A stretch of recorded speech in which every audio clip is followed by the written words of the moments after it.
She gets betrayed and rushes into a marriage with a stranger, only to discover he's a billionaire.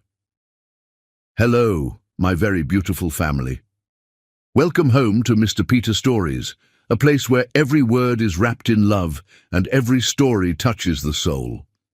Today, I just want to speak from the heart. I am so grateful for each one of you, your love, your support, your kindness. You are not just my audience, you are my family, my blessing, my strength. And today, before we begin, I want to cover you with a prayer full of love. Dear Heavenly Father, I lift up my beautiful family to you. Surround them with a peace that nothing can shake. Bless their homes with laughter, their hearts with hope, and their dreams with your light. Heal every wound, strengthen every weakness, and breathe new life into every broken place. Let miracles chase them, favor find them, and love never leave them. Protect their children, their homes, and their futures with your endless grace. Fill their days with joy, their nights with comfort, and their paths with your divine guidance. In the name of unfailing love, Amen. My family, I love you more than words can say. Please, subscribe, like every video, comment I stand with my brother Mr. Peter, and share this video in your WhatsApp groups or anywhere love can reach. Now, let's begin our story, with hearts full of hope and a love that will never fade. Juna Mary stood frozen in the doorway, her champagne glass slipping from her fingers and shattering on the hardwood floor. The sound was lost beneath the pounding of her heart as she stared at the scene before her. Tyler, her fiancé of 2 years, tangled in the sheets with Olivia, her best friend since college. Tyler! His name escaped her lips as a broken whisper. Two heads whipped around, eyes widening in horror. For one excruciating moment, nobody moved. Then Tyler scrambled to cover himself, his handsome face contorting into something between guilt and annoyance. "Juna, this isn't—" he began, but Olivia's laugh cut him off. "Oh, please," Olivia sighed, making no effort to cover her naked body. "Let's not insult her intelligence on top of everything else." Juna's engagement ring caught the light, the 3-carat diamond that had once symbolized her future, now seeming to mock her with its brilliance. Downstairs, oblivious guests continued celebrating their engagement party, the muffled sounds of laughter and music creating a surreal backdrop to her world imploding. "How long?" Juna managed to ask, her voice steadier than she felt. Tyler reached for his discarded shirt. "Baby, we can talk about this. It's just a mistake." "6 months," Olivia interjected, her eyes glinting with something close to satisfaction. "And sweetheart, he never loved you. He told me everything about your family's connections. That's what he really wanted access to." Tyler shot Olivia a venomous look. "Shut up." But Olivia seemed determined to twist the knife. "He said being with you was like doing business, necessary but boring." The words struck Juna like physical blows. Her chest tightened as though bands of steel were constricting around her lungs. This wasn't just betrayal, it was humiliation of the most profound kind. "Your performance was quite convincing," Juna said finally, surprising herself with the cold dignity in her voice. "Both of you?" She stepped back, pulled the 5-carat diamond engagement ring from her finger and tossed it onto the rumpled bed. "I hope it was worth it." "Juna, wait." Tyler called, but she was already moving, her designer gown sweeping behind her as she fled down the hallway. She bypassed the main staircase that would take her back to the party. She couldn't face those people, not with her makeup streaking and her dignity in tatters. Instead, she slipped down the service stairs and out a side exit of the luxury hotel where they'd been hosting their engagement celebration. Rain greeted her, a sudden spring downpour that matched her mood perfectly. Within seconds, her carefully styled hair was plastered to her neck, and her silk gown clung to her body. She kicked off her uncomfortable heels, the cool pavement beneath her bare feet strangely grounding as she began walking with no destination in mind. Thunder rumbled overhead as Juna wandered the streets of downtown, oblivious to the stares her bedraggled appearance attracted. The rain eventually slowed to a drizzle, but Juna was soaked to the bone, her teeth chattering slightly as the night air chilled her wet skin. She found herself in front of the Obsidian, one of the city's most exclusive hotels. Without thinking, she pushed through the revolving doors into the warmth of the lobby. The concierge's eyes widened at her appearance, a drenched woman in a torn designer gown, barefoot and wild-eyed. "Miss, can I help you?"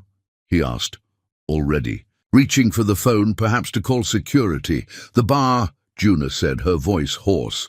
"I just need a drink." Something in her expression must have sparked sympathy, because after a moment's hesitation, he nodded toward an ornate doorway. "Through there, miss." The Obsidian's bar was dimly lit, all dark wood and amber lighting. A jazz quartet played softly. In one corner, despite her appearance, Juna walked to the bar with her head high, sliding onto a leather stool.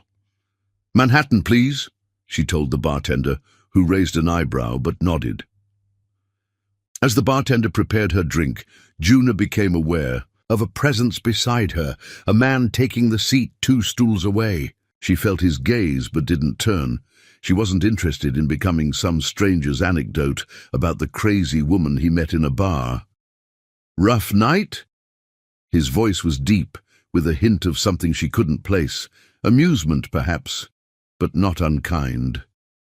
Juna turned then, a sharp retort ready on her lips, but the words died as their eyes met. The man watching her was breathtaking, tall and broad-shouldered, in a perfectly tailored charcoal suit, with intense dark eyes that seemed to see straight through her defenses. His strong jawline was softened by sensual lips currently curved. In a half-smile, "You could say that," she finally replied, accepting her Manhattan from the bartender. The stranger raised his tumbler of amber liquid. "To bad nights that might yet turn around." Despite herself, Juna clinked her glass against his. The Manhattan burned pleasantly down her throat, warming her from within. "You look like you could use this more than I could," the man said, shrugging off his suit jacket and offering it to her. Juna hesitated, then accepted it, draping the expensive wool around her shoulders. It carried his scent, sandalwood and something uniquely masculine that made her inhale a little deeper. "Thank you. I'm Juna." "Henry," he replied, those dark eyes never leaving hers. "Henry Dalton." Something shifted in the air between them, a recognition, a possibility. Juna took another sip of her drink, letting the alcohol fortify her. For the first time since discovering Tyler's betrayal, she felt something other than pain. "So, Juna," Henry said, sliding one stool closer, "care to tell me why the most beautiful woman I've ever seen is sitting in a hotel bar, soaking wet and barefoot in what's left of a Vera Wang original?" His observation about her gown's designer surprised a laugh out of her. "You know your women's fashion." A smile played at the corners of his mouth. "I know quality when I see it." His eyes held hers, and the intensity of his gaze made her breath catch. There was something magnetic about him, a gravitational pull she couldn't explain. "It's a long story," she said. Henry glanced at his watch, a subtle, expensive timepiece that probably cost more than most cars. "I've got all night." And for reasons Juna couldn't explain, perhaps the vulnerability of having her heart shattered, perhaps the warmth in this stranger's eyes, or perhaps simply the need to unburden herself to someone who didn't know Tyler or Olivia. She began to talk. As the jazz quartet played on and their drinks were refreshed, Juna found herself revealing everything. The humiliating discovery in the bedroom, the cruel words exchanged, the shattering of trust she'd thought unbreakable. Henry listened without interruption, his eyes darkening with each painful detail of her betrayal. "Some people," he said when she finished, "don't recognize the value of what they have until it's gone." "And some people," Juna replied. Surprising. Herself, with her boldness, see that value immediately. Their eyes locked across the polished bar surface, an electric current seeming to pass between them. In that moment, with rain still dripping from her hair and heartbreak still fresh in her chest, Juna felt something unexpected bloom within her, a dangerous, exhilarating spark of possibility. Henry leaned closer, his voice dropping to an intimate rumble that seemed to vibrate through her entire body. "So what happens next in your story, Juna Mary?" She didn't know it then, but her answer would change the course of her life forever. Chapter 2. Reckless Surrender. Dawn crept through the floor-to-ceiling, windows of the obsidian's bar casting golden light across the polished surfaces. Juna and Henry remained in their intimate bubble, the world outside forgotten as they shared confidences through the night. "I've never told anyone these things," Henry confessed, swirling the remains of his whiskey. "There's something about you." "Juna!" His eyes, deep and penetrating, seemed to caress her face. Juna felt both exposed and protected in his gaze. The heartbreak that had driven her here now felt distant, overshadowed by this inexplicable connection with a stranger. "What happens now?" she asked, her voice barely above a whisper. "I can't go back there, can't face them all." Henry was quiet for a long moment. When he finally spoke, his voice held an intensity that sent shivers down her spine. "Marry me." Juna blinked, certain she'd misheard. "What?" "Marry me," he repeated, leaning closer. "Today." A startled laugh escaped her lips. "You're insane. We just met." "And yet," Henry said, his fingers brushing against hers on the bar top, "I feel like I've known you for years. Don't you feel it too?" She did. That was the troubling part. This magnetic pull between them defied logic, defied every cautionary tale she'd ever heard. Yet it felt more real than the 2 years she'd spent with Tyler. "You're running from something too," she guessed, watching his expression shift subtly. "Perhaps we're both looking for an escape," he acknowledged. "I'm proposing a solution that benefits us both. A temporary arrangement, if you will. A marriage of convenience." The concept was so old-fashioned it seemed absurd, yet something in his proposition called to her. "With hopefully some very inconvenient attraction," he added, his eyes darkening. As they dropped to her lips, Juna's heart raced. "Why would you want this?" "My reasons are my own," he replied, a shadow crossing his features. "As yours are yours. No explanations needed, just two people offering each other sanctuary." She should say no, should thank him for the drinks and walk away. Instead, she heard herself ask, "How would this work? We get married today. No guests, no fanfare. We see where it leads us." His thumb traced circles on her palm, igniting trails of fire across her skin. "If it doesn't work, we part ways, no questions asked." Juna closed her eyes, imagining the shocked faces of Tyler and Olivia when they discovered she'd married someone else, mere hours after their betrayal. The thought brought a savage satisfaction. "This is crazy," she whispered. "Sometimes crazy is exactly what we need." Henry's smile held promises of delicious secrets. "What do you say, Juna Mary? Ready to scandalize society with me?" Reason argued against it, but reason hadn't protected her heart from Tyler's betrayal. Perhaps impulse deserved its chance. "Yes," she said, the word falling from her lips like a dare. "Yes, I'll marry you." Henry's smile was triumphant as he signaled for the check. "I'll have my driver bring the car around, but first—" He pulled out his phone, made a quick call, and said only, "Arrange it. 1 hour." By noon, Juna stood beside Henry in a small chapel, wearing a simple cream dress he'd somehow procured through his hotel concierge. The ceremony was brief, witnessed only by the chapel staff who had seen countless impulsive unions but still exchanged knowing glances at the palpable chemistry between this particular couple. When the justice of the peace pronounced them husband and wife. Henry's kiss was unexpectedly tender, a contrast to the intensity smoldering in his eyes. "Mrs. Dalton," he murmured against her lips, the sound of her new name sending an unexpected thrill through her body. They rode in companionable silence to what Henry called his place, a stunning penthouse overlooking the city. Floor-to-ceiling windows framed the skyline as sunset painted the clouds crimson and gold.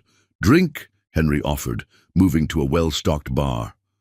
Juna wandered to the windows, still processing the day's events. "I just married a stranger," she said, more to herself than to him. "Having regrets already?" His voice was closer than she expected. She turned to find him directly behind her, 2 glasses in hand. "Not regrets," she clarified, accepting the offered drink. "Disbelief." Henry's free, and came up to trace the curve of her cheek. "You're not the only one surprised by today's events." Their eyes locked, and the air between them seemed to crackle with electricity. Juna took a steadying sip of her drink, the liquid courage burning down her throat. "So what happens now?" "Husband." The word felt foreign on her tongue. Henry's eyes darkened at her use of the term. "That's entirely up to you." The truth was, she already knew, had known since that first electric glance across the bar. Setting down her glass, Juna stepped closer to him, close enough to feel the heat radiating from his body. "I want to forget," she whispered, her fingers trailing up the lapel of his jacket. "Help me forget everything but this moment." With a groan that sounded torn from the depths of his soul, Henry captured her lips with his. The kiss was nothing like the chaste one they'd shared at the chapel. This was hunger and need and desperation, his mouth claiming hers with an urgency that made her knees weak. His hands spanned her waist, lifting her effortlessly. Instinctively, Juna wrapped her legs around him as he carried her through the penthouse, into the master bedroom. He laid her on the king-size bed with surprising gentleness, his eyes never leaving hers. "Last chance to change your mind," he said, his voice strained with restraint. In answer, Juna reached up and began unbuttoning his shirt. Henry watched her, his breathing ragged, allowing her this control. When she'd exposed his chest, sculpted and tanned like a Renaissance statue come to life, she ran her fingers across the warm skin, marveling at the rapid beating of his heart beneath her palm. "I want this," she affirmed. "I want you." Something primal flashed in Henry's eyes. He captured her wrists in one hand, pinning them above her head as his mouth descended on hers again. His free hand found the zipper of her dress, slowly lowering it as his lips traced a burning path down her neck. "You're exquisite," he murmured against her collarbone, pushing the dress from her shoulders. What followed was a revelation. Tyler had been Juna's only lover, their intimacy predictable and safe, but with Henry she discovered passion she never knew existed within herself. His touches were both reverent and commanding, drawing responses from her body she hadn't known it could give. As they moved together in the dimming light, Juna felt herself shattering and reforming with each caress, each whispered encouragement, each moment of increasingly intense pleasure. When they finally reached their peak together, her name on his lips and his branded on her heart, Juna knew with startling clarity that whatever this was between them, it was far more dangerous than she'd anticipated. Later, wrapped in tangled sheets with Henry's arm draped possessively across her waist, Juna watched the city lights twinkle beyond the windows. She'd married a stranger to escape her pain, but somehow in his arms she'd found something she hadn't known she was seeking. "What are you thinking?" Henry asked, his voice husky with satisfaction. Juna turned to face him, her new husband whose secrets matched her own. "That I've never made a better reckless decision in my life." His answering smile held promises of pleasure and danger in equal measure. "This is just the beginning, Mrs. Dalton, just the beginning." Chapter 3. Intoxicating Discovery. Morning light filtered through sheer curtains, bathing the bedroom in a golden glow. Una stirred, momentarily disoriented by the unfamiliar surroundings. The events of the previous day crashed back into her consciousness. The betrayal, the bar, the impulsive wedding, and the night of passion that followed. She turned to find Henry watching her, his dark eyes intense and unreadable. "Having second thoughts?" he asked, voice raspy with sleep. Una considered the question, taking inventory of her feelings. Surprisingly, regret wasn't among them. "No," she answered honestly. "You?" A slow smile spread across his face. "None whatsoever." His fingers traced lazy patterns on her bare shoulder. "I have a proposition for you." "Another one?" Una laughed. "The last one led to marriage. This one's less permanent," he assured her. "A honeymoon." "A honeymoon," she repeated, testing the word. It seemed absurd. Honeymoons were for couples in love, not strangers who'd married on impulse. "I have a place on the coast, private, secluded. We could spend a week there, get to know each other properly." His fingers continued their maddening journey down her arm. "Unless you'd prefer to face the world's questions right away." The thought of explaining her sudden marriage to family and friends made Una's stomach knot. A week's reprieve sounded like paradise. "The coast sounds perfect," she agreed. Henry's smile widened. "Pack light. We leave in an hour." 3 hours later, a sleek black car delivered them to what Henry had modestly called a place on the coast. In reality, it was a stunning modern beach house perched on a cliff overlooking the Pacific, all glass and polished wood. "This is yours?" Una asked as they stepped into the soaring, open-plan living area. "For now, it's ours," Henry corrected, setting down their bags. "Hungry?" They prepared lunch together in the gourmet kitchen, moving around each other with an ease that belied their brief acquaintance. Henry proved surprisingly adept, chopping vegetables with practiced precision. "You cook," Una observed, impressed. "Don't sound so surprised," he teased. "I contain multitudes." After lunch, they explored the beach below the house, walking barefoot along the sand. The domesticity of it all, preparing food together, walking side by side, felt strangely natural, as if they'd known each other for years rather than days. As dusk approached, Henry opened a bottle of wine and led Una to the house's infinity pool, which seemed to merge with the ocean beyond. "To new beginnings," he toasted, clinking his glass against hers. "To secrets shared," Una countered, holding his gaze over the rim of her glass. Something flickered in Henry's expression. "Not all secrets are meant to be shared." "Even between husband and wife," she challenged, emboldened by the wine and the intimacy they'd shared, "especially between those bound by convenience rather than love," he replied, his tone gentle but firm. Una sipped her wine, studying him. "You're a puzzle, Henry Dalton. One you have no obligation to solve." He set down his glass and moved closer to her. "There are more pleasurable ways to spend our time." His hand cupped her cheek, and rational thought fled as his lips found hers. The kiss deepened quickly, wine forgotten, as desire flared between them. Without breaking the kiss, Henry lifted her effortlessly, carrying her to the outdoor lounger. Under the darkening sky, they came together with an urgency that surprised them both. Henry worshipped her body with a thoroughness that left Una trembling and calling his name.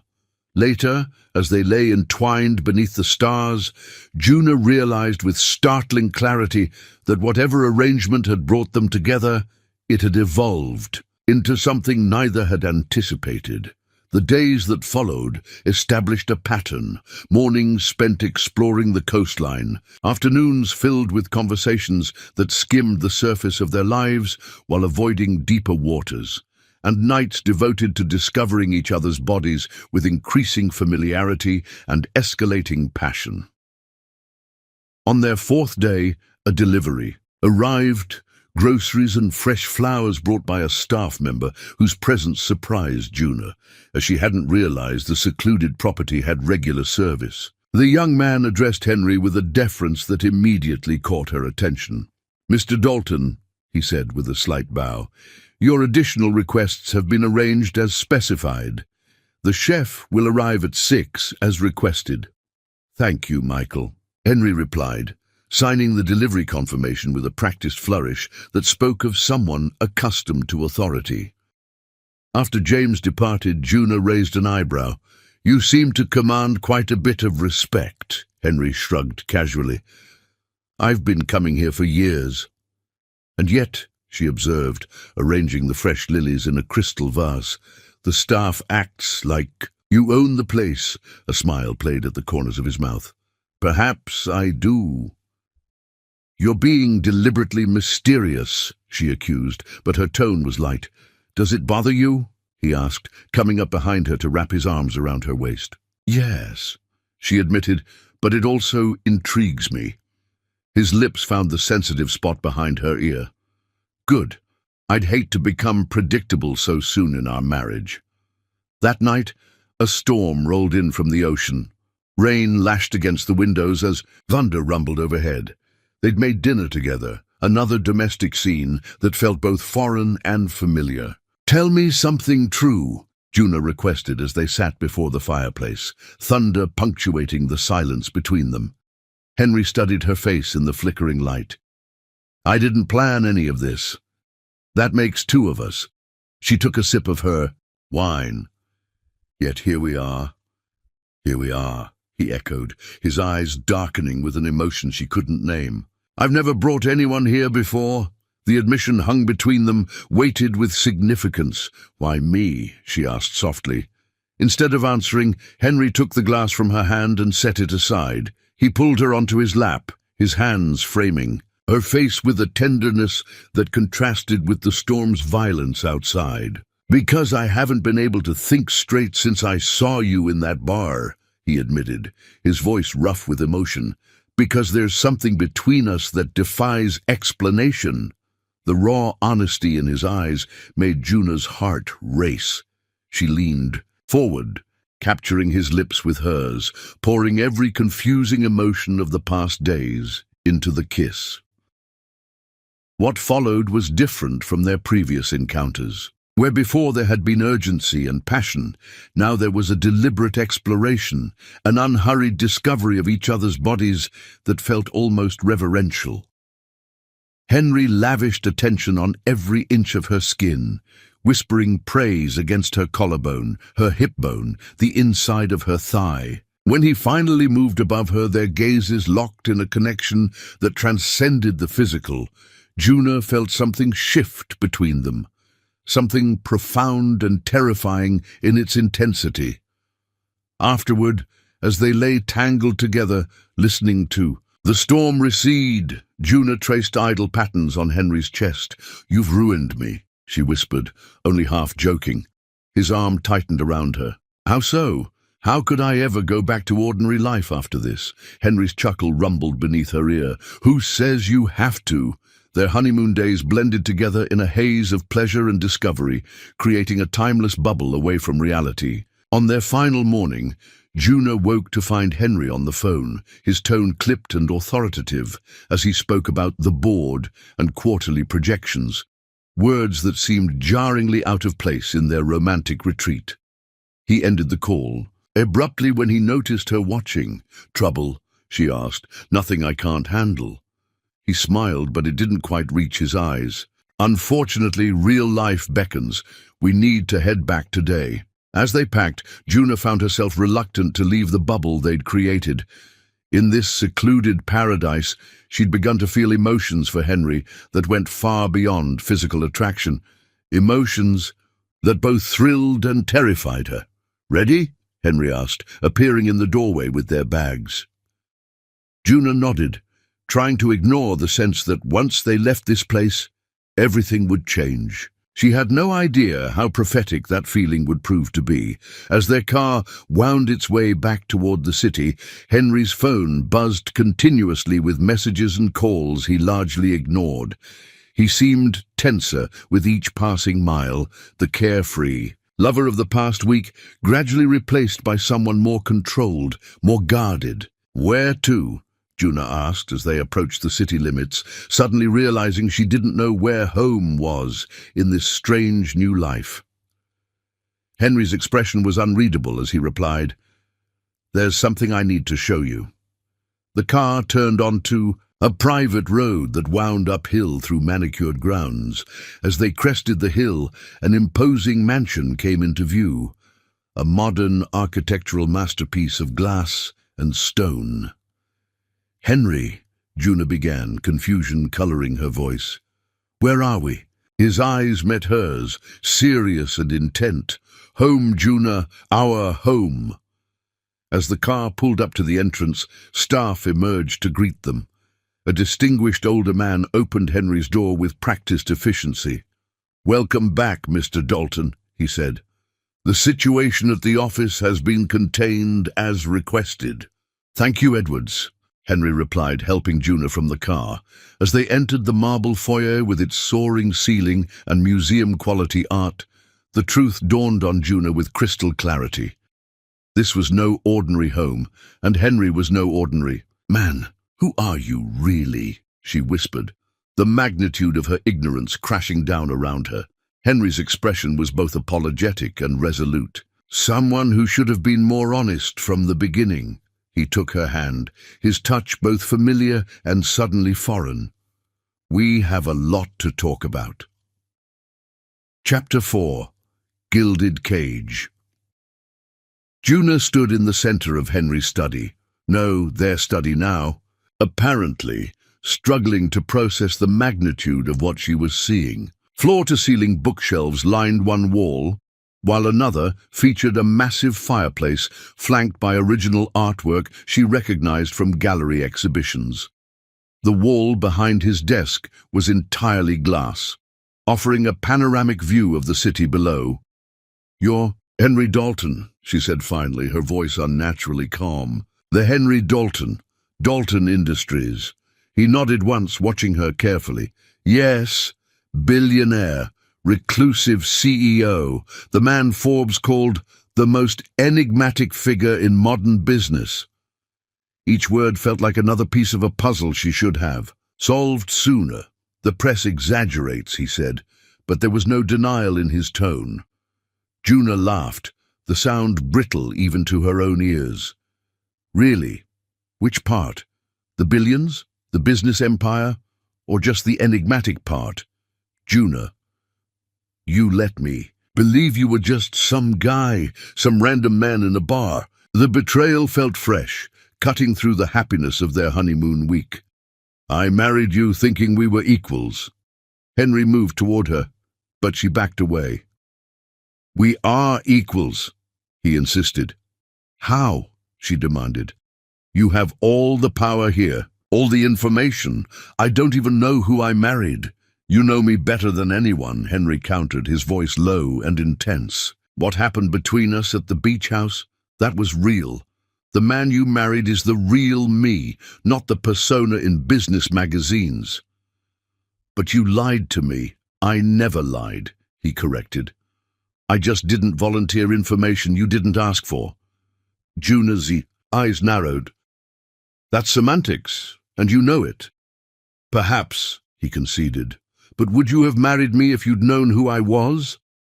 Or would you have assumed I had ulterior motives, that I was just another man trying to use you?" The question hit too close to home, echoing her experience with Tyler. Would she have trusted Henry's intentions if she'd known about his wealth and status? "That wasn't your decision to make," she said finally. "You robbed me of informed consent." Henry's jaw tightened. "You're right." He ran a hand through his hair, a rare gesture of frustration. "I should have told you before the wedding, but I didn't plan any of this, Juna. Meeting you, marrying you, none of it was calculated. Then why marry me at all? She pressed. You could have had a fling with the sad girl from the bar without the commitment, because from the moment I saw you, I wanted more than a fling. The raw honesty in his voice made her breath catch. And once I started talking to you, I couldn't bear the thought of letting you walk away. Juna turned toward the window, needing distance from the intensity of his gaze. The city lights twinkled below, reminding her how far removed they were from the real world, up here in their mansion. So what now? She asked, her back still to him. What exactly does being Mrs. Henry Dalton entail? She heard him move, closer, but he didn't touch her. Whatever you want it to. This changes nothing about our arrangement. It changes everything, she corrected, turning to face him. You're not just Henry anymore. You're a public figure. There will be expectations, appearances, scrutiny. I've kept my private life private for years, he said. I can continue to do so. And where do I fit into this private life of yours? She challenged. Am I supposed to be the secret wife you keep hidden away in your mansion? Something dangerous flickered in Henry's eyes. You are my wife. Secret or public, that's up to you. But make no mistake, Juna, I won't hide you unless you ask me to. The possessiveness in his tone sent an involuntary shiver down her spine. Despite her anger, she couldn't deny the pull between them remained as strong as ever. I need time, she said finally. Time to process all this. Henry nodded, respecting her space. Of course. Edwards will show you to our bedroom whenever you're ready. Or if you prefer separate accommodations for tonight. No, she interrupted, surprising herself with the vehemence of her response. The thought of sleeping without him after their week together was unexpectedly painful. I don't want separate rooms. Relief flashed across his features before he schooled his expression. I have work to catch up on. Take all the time you need. He moved toward the door, but Juna's voice stopped him. Henry? He turned, his hand on the doorknob. Are there any other secrets I should know about? For a moment something vulnerable crossed his face, so quickly she might have imagined it. None that matter right now. After he left, Juna explored the study, running her fingers along the spines of first edition books, examining the awards mounted discreetly on one wall. Each discovery revealed another facet of the man she'd married. His literary tastes, his business accomplishments, the causes he supported through the Dalton Foundation. By the time she'd circled back to his desk, her anger had cooled, tempered by a growing understanding of why he might have kept his identity secret. Men like Henry Dalton never knew if they were wanted for themselves or their wealth. She, of all people, should understand that fear after Tyler's betrayal. A photograph on his desk caught her attention. Henry as a teenager, standing beside an older man with the same intense eyes. His father, presumably. The familial resemblance was striking, but where Henry's expression held warmth, the older Dalton's was cold and calculating. I see you've met my father. Juna startled at Henry's voice. He stood in the doorway, his tie loosened, looking more approachable than he had. Earlier, he looks formidable, she observed. He was. Henry moved into the room, coming to stand beside her. Brilliant businessman, terrible father.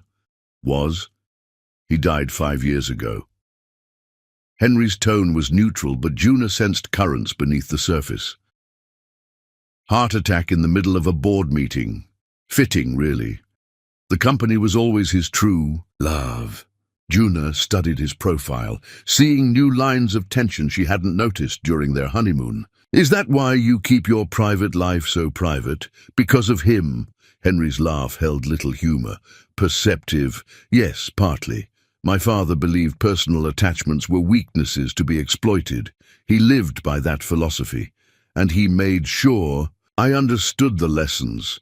The insight into his psyche shifted something in Juna's perspective. Perhaps his secrecy wasn't about deceiving her, but about protecting a part of himself he'd kept walled off from his public persona.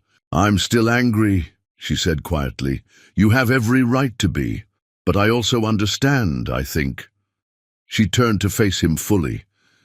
"You wanted to be just Henry, not Henry Dalton, billionaire CEO." His eyes softened as he looked at her.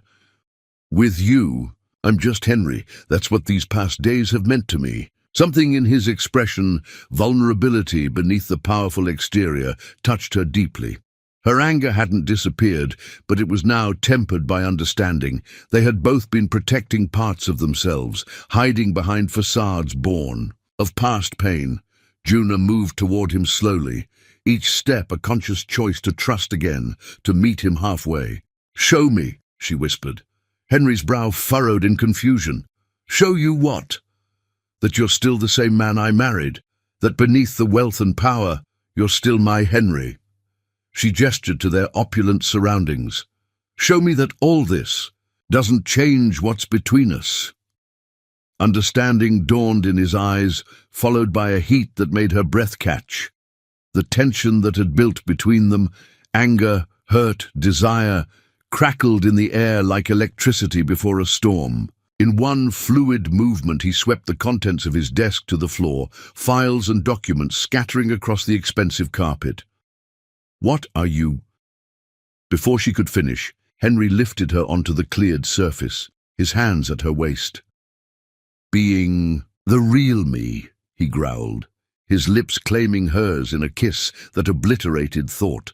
The polished wood was cool against her bare thighs as Henry pushed her dress up, his hands reverent yet demanding on her skin. When he dropped to his knees before her, Juna gasped, fingers tangling in his hair as he worshipped her with his mouth until she cried out his name. Afterward, as they lay tangled together on the leather sofa across the room, Henry traced lazy patterns on her bare shoulder. "Still angry?" he murmured against her hair. Juna laughed softly. "Yes, but I'm working through it. I look forward to further negotiations," he replied, his hand slipping down to the curve of her waist. As they dressed, retrieving scattered clothing from across the study, Juna realized that whatever complications Henry's identity brought to their marriage, the fundamental truth remained unchanged. The connection between them defied explanation or reason. Billionaire or not, Henry Dalton had claimed a place in her heart that no amount of anger could dislodge. Later that night, as she explored the mansion that was now her home, its art-filled hallways, the indoor pool, the state-of-the-art kitchen, where staff prepared meals she would never have to cook, Juna understood she had traded one life for another, stepping into a gilded cage of privilege and luxury. But as she entered their bedroom to find Henry waiting for her, his eyes warming, at her appearance, she knew with sudden clarity this cage had been of her own choosing, and she held the key to its door. Chapter 5. Dangerous Desires. The velvet gown clung to Juna's curves like a second skin, its deep emerald color striking against her dark complexion. She studied her reflection in the mirror, hardly recognizing herself in the custom designer. Creation, a week into her new life as Mrs. Dalton, and she was still adjusting to the transformation. "You look breathtaking," Henry said from the doorway of their bedroom suite. Juna turned, her breath catching at the sight of him in his tuxedo. How was it possible that he became more handsome each time she saw him? "Nervous?" he asked, approaching to fasten a diamond necklace around her throat. "Terrified," she admitted. "This is my first public appearance as your wife. I don't want to embarrass you." Henry's fingers lingered on her skin. "Impossible," he murmured, pressing his lips to the sensitive spot behind her ear.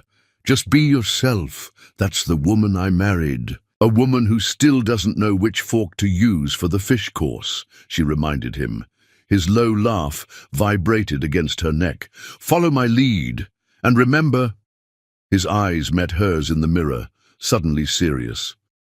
These people want something, you from me, not the other way around.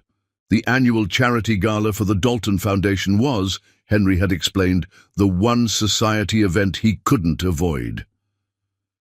As they descended the mansion's grand staircase together, Juna drew strength from his steady presence beside her. Edwards appeared at the bottom of the stairs. "The car is ready, sir. Mrs. Dalton." The older man's acceptance of her had been immediate and unquestioning, unlike some of the other staff, who watched her with curious, sometimes skeptical eyes. "Thank you, Edwards," Henry replied. Then, offering Juna his arm, "Ready to face the lion's wife?" She took a deep breath and nodded, slipping her hand through his arm. "Lead the way, husband." The ballroom was a glittering sea of wealth and privilege. The moment they entered, a palpable hush fell over the crowd before erupting into excited whispers. Henry Dalton with a woman. "Who is she? Did he say wife?" Henry guided her through the crowd with practiced ease, introducing her to a blur of important names and faces.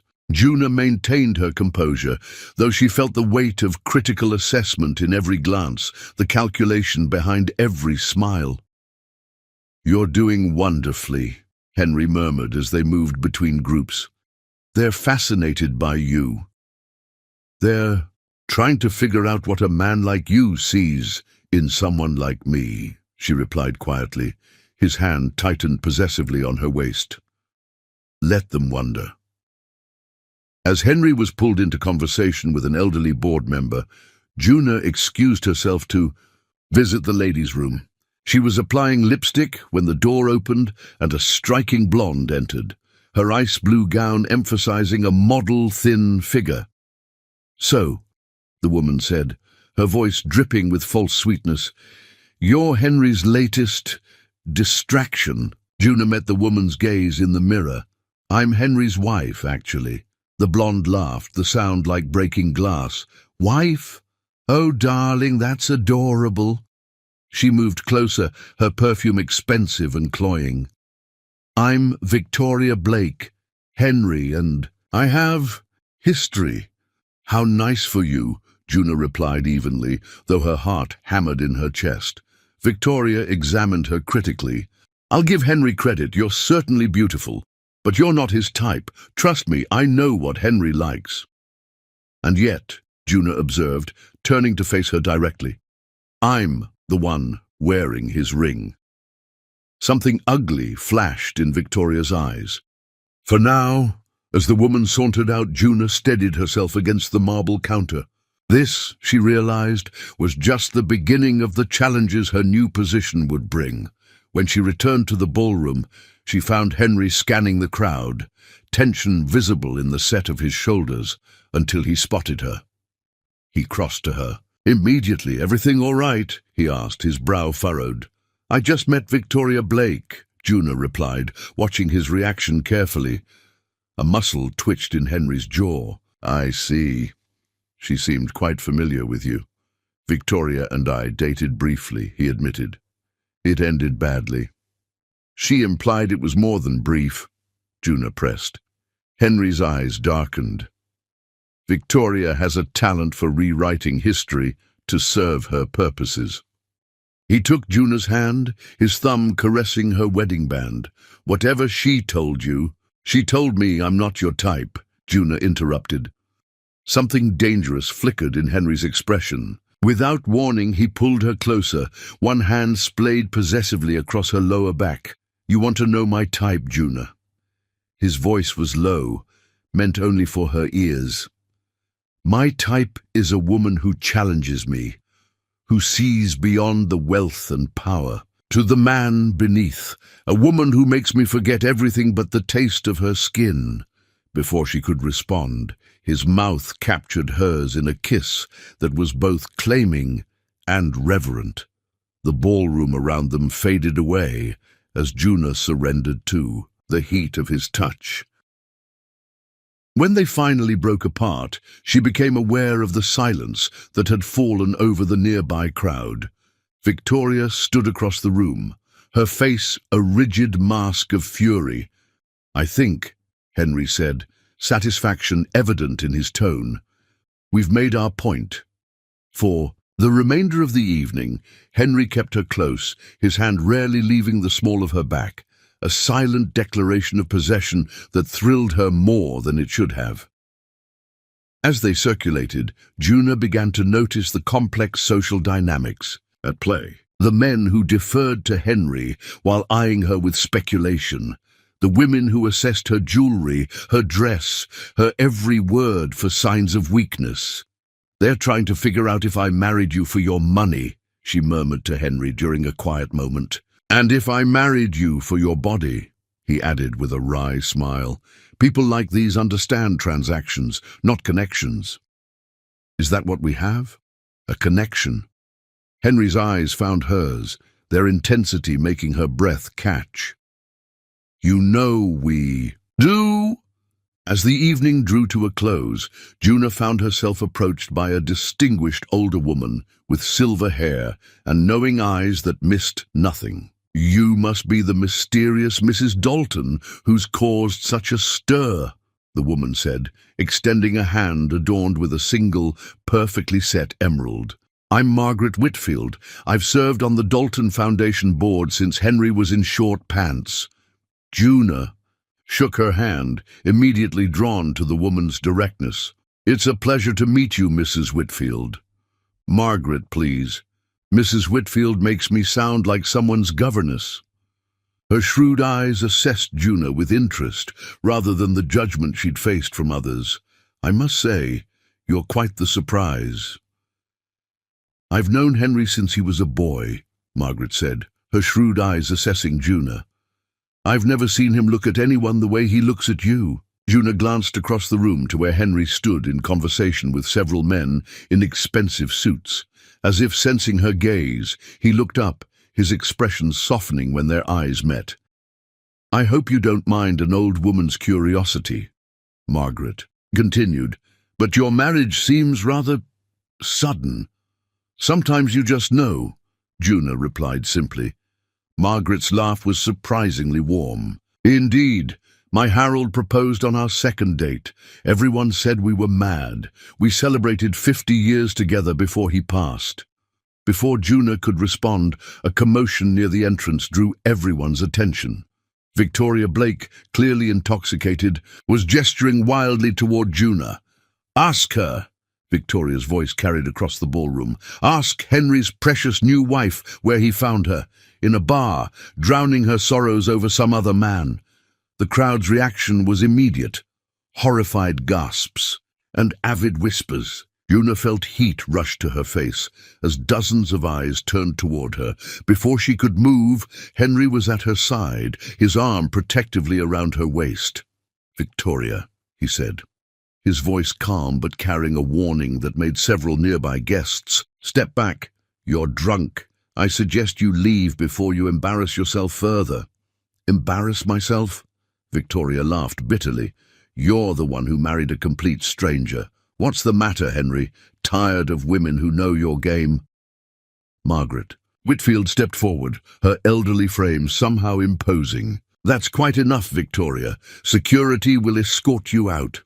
As two discreet security personnel appeared to lead a protesting Victoria away, Henry turned to Juna, concern etched on his features.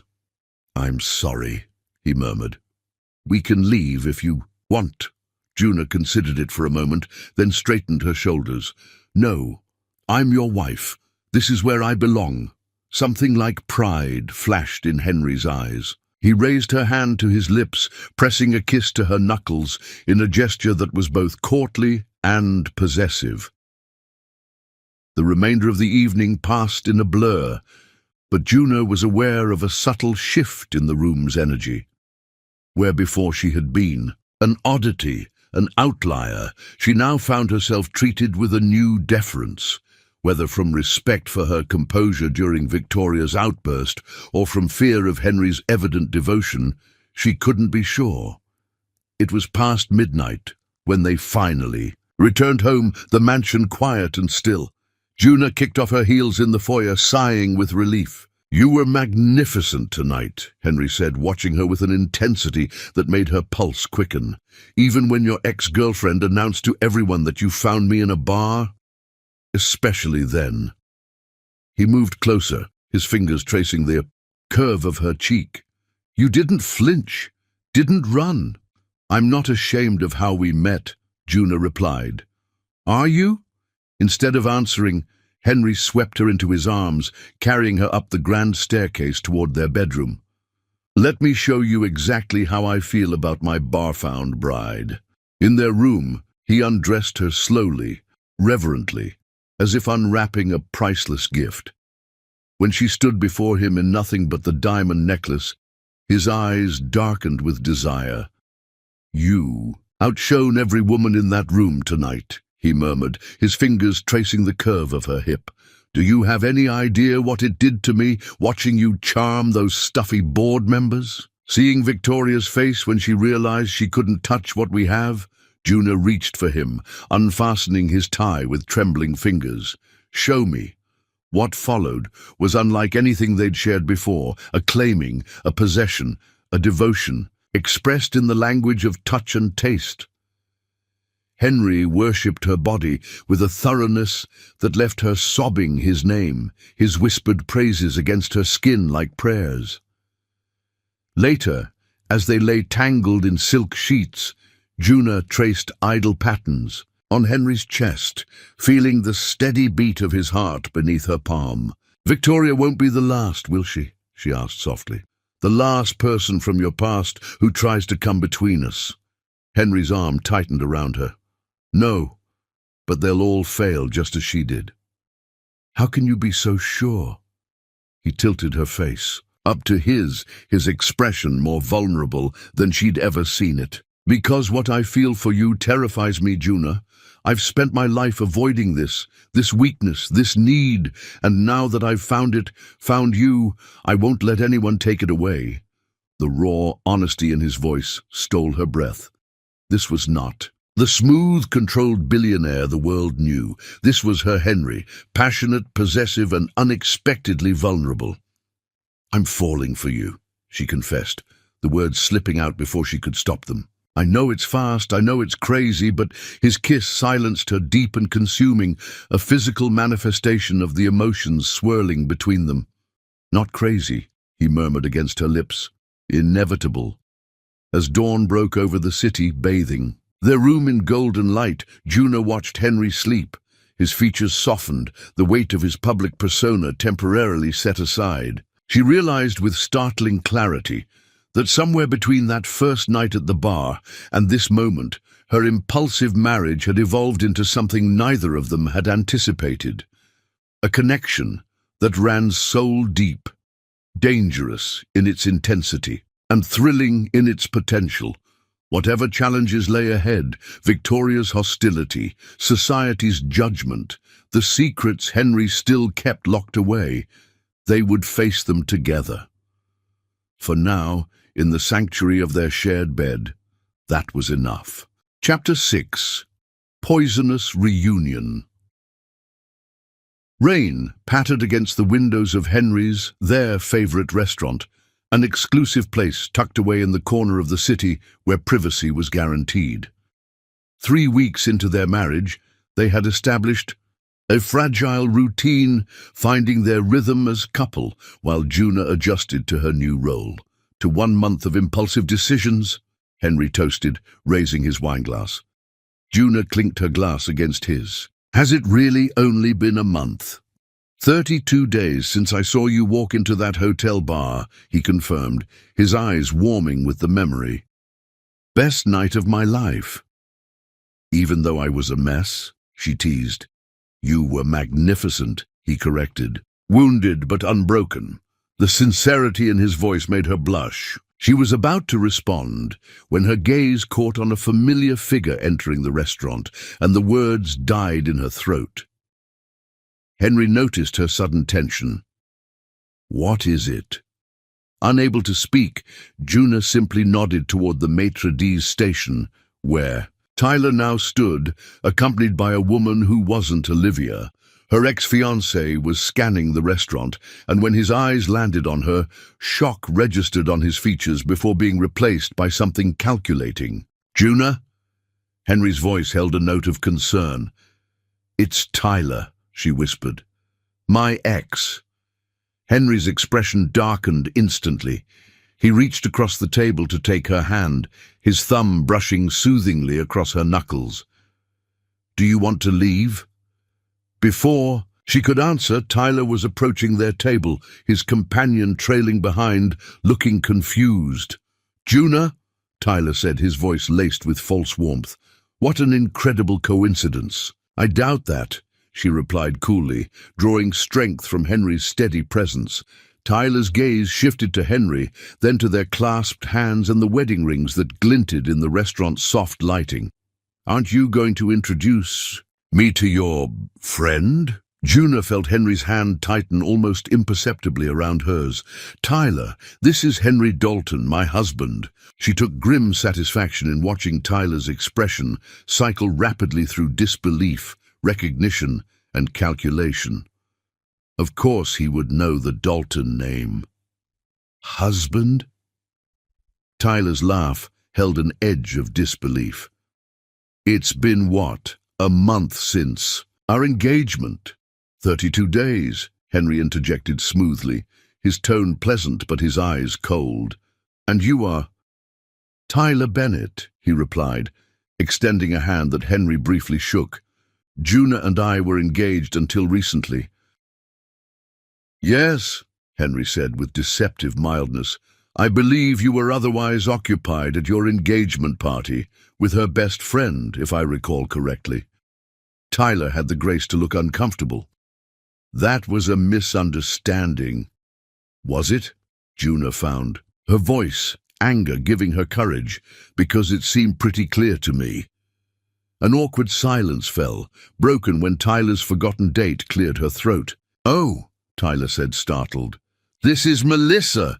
The woman nodded politely, clearly sensing the tension. "Join us," Henry said suddenly, gesturing to the empty chairs at their table. Juna shot him a surprised look, which he answered with a subtle squeeze of her hand. "Oh, we wouldn't want to interrupt," Tyler protested weakly, though his eyes betrayed his interest in prolonging the encounter. "I insist," Henry replied, his tone making it clear it wasn't a request. Moments later they were settled into an excruciating facsimile of a friendly dinner. Henry ordered champagne, with the ease of a man accustomed to commanding any room he entered. "So, Tyler," Henry began once drinks were served, "what is it that you do?" "Investment banking," Tyler replied, his chest puffing slightly. "Junior partner at Grayson and Moore." "Ah," Henry nodded, taking a sip of his champagne. "Small firm, aren't they?" Juna caught the slight stiffening in Tyler's posture.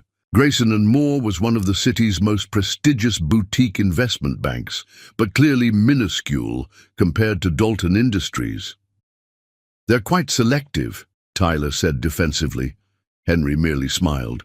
"I'm sure." Throughout the appetizers, Tyler attempted to steer the conversation to safe topics, but Henry consistently brought it back to Tyler's career, his ambitions, his family connections, each question revealing how thoroughly Henry had investigated him. "It's almost as if you've been looking into me, Mr. Dalton," Tyler observed finally, his expression uneasy. "Henry, please," he corrected. "And yes, I make it a point to know everything about the man who broke my wife's heart." The table fell silent. Melissa looked desperately uncomfortable, while Tyler's face flushed with anger or embarrassment, perhaps both. "That's ancient history," Tyler insisted, glancing at Juna. "And clearly Juna has moved on spectacularly well." "Have I?" Juna challenged, emboldened by Henry's protective presence. "Or did you track me down deliberately tonight?" Tyler had the audacity to look wounded. "It was genuinely a coincidence. But seeing you—" He hesitated, glancing apologetically at his date. "Juna, I've regretted what happened every day since. It was the biggest mistake of my life." Juna felt Henry go very still beside her. "What exactly are you saying, Tyler?" she asked, her heart suddenly pounding. "I'm saying I miss you." Tyler's voice dropped to an earnest whisper.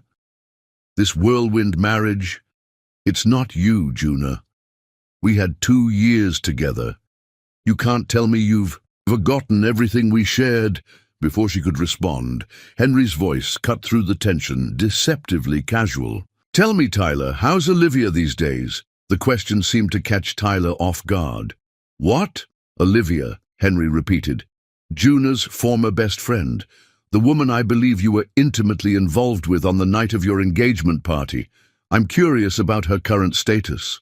Tyler's expression shuttered. "I haven't spoken to her in weeks." "Really?" Henry raised an eyebrow. "That's interesting, considering you were seen having lunch with her just yesterday at the Plaza Hotel." Juna's head snapped toward Tyler, who had gone pale. "How did you—" Tyler began, then stopped abruptly.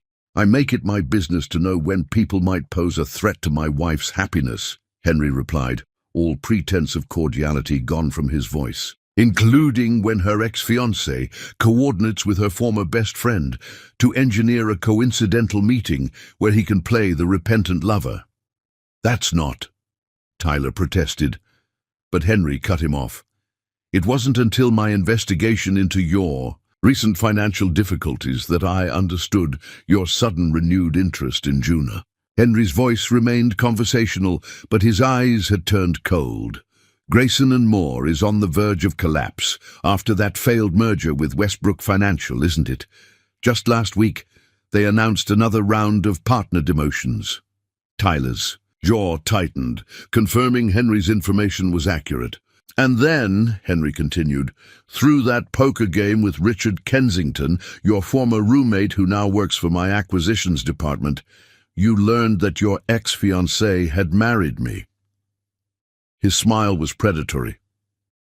"Did you think she might be your ticket back to solvency? A way to connect to Dalton Industries through the wife you so carelessly discarded?" The blood drained from Tyler's face, his expression confirming every word of Henry's accusations. "You orchestrated this whole meeting," Juna realized, disgust washing through her. "You're still using me." Melissa stood abruptly, gathering a purse.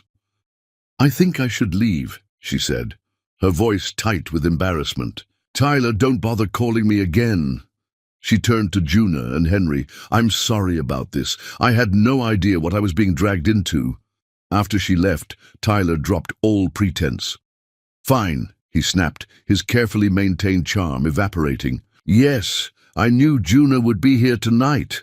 One of the waitstaff from your regular restaurant is a college friend who mentioned your standing reservation." His expression hardened. "And yes, I've been having some financial setbacks.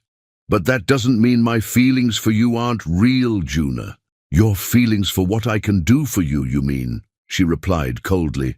"You can't possibly love him," Tyler argued, gesturing toward Henry. "You barely know him. This is clearly a rebound marriage that you'll regret once the initial attraction wears off." Henry's hand moved to Juna's thigh under the table, a grounding touch that steadied her against Tyler's desperate accusations. The warmth of his palm reminded her of all they'd shared, not just physical passion, but trust, honesty, and growing love. "The difference between you and Henry," she said quietly, meeting Tyler's gaze without flinching, "is that he saw me at my worst, betrayed, humiliated, broken, and still wanted me. You saw me at my best for 2 years, and it wasn't enough to keep you faithful. He's using you too," Tyler insisted desperately. "A man like Henry Dalton doesn't marry a random woman from a bar without an agenda." "Enough." Henry's voice was soft, but carried such authority that Tyler immediately fell silent. "You've overstayed your welcome. This is the last time you will approach my wife. If you attempt to contact her again, you'll find employment opportunities in this city suddenly very limited." Tyler's face flushed with anger. "Are you threatening me?" "Not at all," Henry replied calmly, though Juna could feel the controlled tension in his body, merely stating a fact. "Now I believe you were leaving." For a moment, Tyler looked as if he might argue further, but something in Henry's expression, a flash of the ruthless businessman beneath the controlled exterior, must have convinced him otherwise. He stood, throwing his napkin on the table, with poorly disguised frustration. "You've changed, Juna," he said, his tone bitter. "You're not the woman I knew." "Thank God for that," she replied evenly, maintaining her composure despite the storm of emotions beneath the surface. After Tyler stormed out, a silence settled between them. The restaurant's soft lighting cast intimate shadows across their table, creating a private world amid the quiet murmur of other diners. Henry signaled discreetly for the check, his expression unreadable. "You had him investigated," Juna said finally, studying Henry's profile as the city lights flashed past their car windows. "Yes." His answer was simple, unapologetic. "How long have you been watching him?" She kept her tone neutral, genuinely curious rather than accusatory. Henry turned to her, his eyes steady. "Since the night you told me about him. I make it a point to understand potential threats. You considered my ex-fiancé a threat?" The concept was both surprising and oddly flattering. "I considered anyone who hurt you a person of interest." His hand found hers in the darkness of the car, his touch warm and reassuring.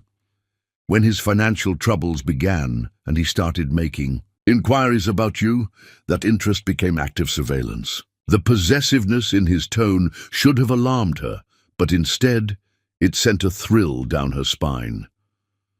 "When did you know he would be here tonight?" "My security team notified me when he made the reservation this afternoon.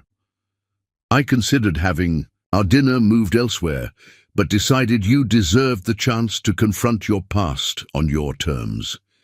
His thumb traced circles on her palm. "Was I wrong?" Juna considered the question carefully. "No. I needed that closure." She squeezed his hand. "Thank you for letting me handle it my way." While providing backup, his lips quirked in a half-smile. Exactly. The drive home was charged with unspoken tension. As their car wound through the city streets, Henry's hand rested on her thigh, his touch both possessive and questioning.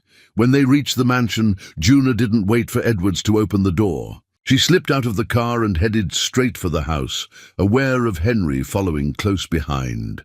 The moment the front door closed behind them, she turned to him. "Did you mean what you said about protecting what's yours?" Something dangerous flashed in Henry's eyes. "Every word!" "Show me," she challenged, her voice barely above a whisper. In an instant, he had her pressed against the wall of the foyer, his mouth claiming hers in a kiss that was pure possession. Juna melted against him, her anger at Tyler's manipulation transforming into a desperate need to affirm what she had found with Henry. "Mine," he growled against her throat, his hands sliding down to grip her hips. "Yours," she agreed breathlessly, her fingers tangling in his hair as she pulled him closer. They didn't make it to the bedroom. Henry lifted her against the wall, her legs wrapping around his waist as he claimed her with an intensity that left them both gasping. Each touch, each kiss was a declaration, an exorcism of the past and an affirmation of the present. Later, as they lay tangled together in their bed, Henry traced idle patterns on her bare shoulder. "I should be furious that you investigated Tyler without telling me," Juna murmured, her head resting on his chest. "Are you?" His voice rumbled beneath her ear. She considered the question. "No, oddly enough, I'm not." She propped herself up on one elbow to look at him. "It's strange. With Tyler, I would have seen it as controlling. With you—" "With me?" he prompted when she hesitated. "With you, it feels like protection." She traced the line of his jaw with her fingertip. "That should probably worry me more than it does." Henry caught her hand, pressing a kiss to her palm. I won't apologize for wanting to shield you from pain, Juna, but I promise never to make decisions for you." In the amber glow of the bedside lamp, Juna studied the face of the man she'd impulsively married. The sharp angles of his cheekbones, the intensity of his gaze, the curve of his lips that could shift from commanding to tender in an instant. "Thank you for being there tonight," she whispered, "for letting me face him on my terms." Henry's arms tightened around her. "I'll always be there, Juna, for as long as you want me." As she drifted toward sleep in the warmth of his embrace, Juna realized that her feelings for Henry had evolved far beyond the initial attraction, beyond even the passionate connection that had drawn them together. Somewhere in the whirlwind of the past month, she had fallen completely, irrevocably in love with her husband, and that, she knew with sudden clarity, was the most terrifying realization of all. Chapter 7. Soul's Bed. "Pack for cold weather," Henry had told her that morning, a rare playfulness dancing in his eyes. "We leave in 2 hours." Now, as their helicopter descended toward a stunning modern structure nestled among snow-dusted pines, Juna pressed her face to the window in wonder. Below them, a mountain retreat emerged from the wilderness, all glass and stone, somehow both, imposing and perfectly harmonious with its surroundings. "Another one of your properties you neglected to mention," she teased as the helicopter touched down on a private landing pad. Henry's smile held a touch of vulnerability she rarely saw. "This one's different. I designed it myself." "You designed this?" Juna's respect deepened as they exited the helicopter, the crisp mountain air filling her lungs. "Architecture was my first love," Henry admitted, guiding her toward the entrance, with his hand at the small of her back, "before my father convinced me that business was the only acceptable path for a Dalton." The revelation, this glimpse into the man he might have been, touched something deep in Juna's heart. 6 weeks into their marriage, Henry was slowly revealing layers of himself that she suspected few people ever saw. Inside, the retreat was a masterpiece of understated luxury. Soaring ceilings, walls of glass that framed breathtaking mountain views, and a massive stone fireplace already crackling with warmth. "The staff has prepared everything," Henry explained, leading her through the main living area. "They've returned to the village for the weekend. We're completely alone." The intimacy of his statement hung in the air between them. Completely alone. No household staff, no business calls, no social obligations. Just the two of them in this secluded paradise. "It's beautiful," Juna said softly, trailing her fingers along a smooth wooden countertop. "How often do you come here?"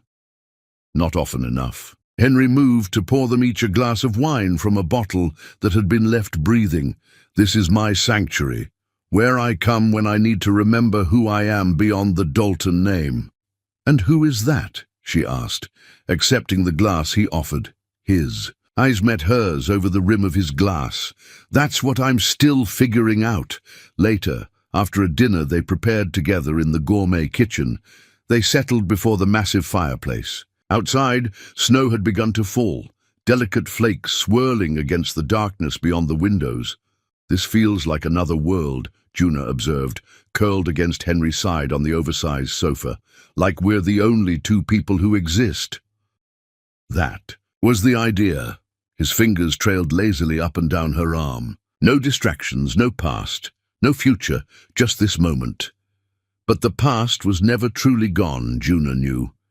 It lingered in the shadows of their conversations, in the questions they still hadn't asked each other.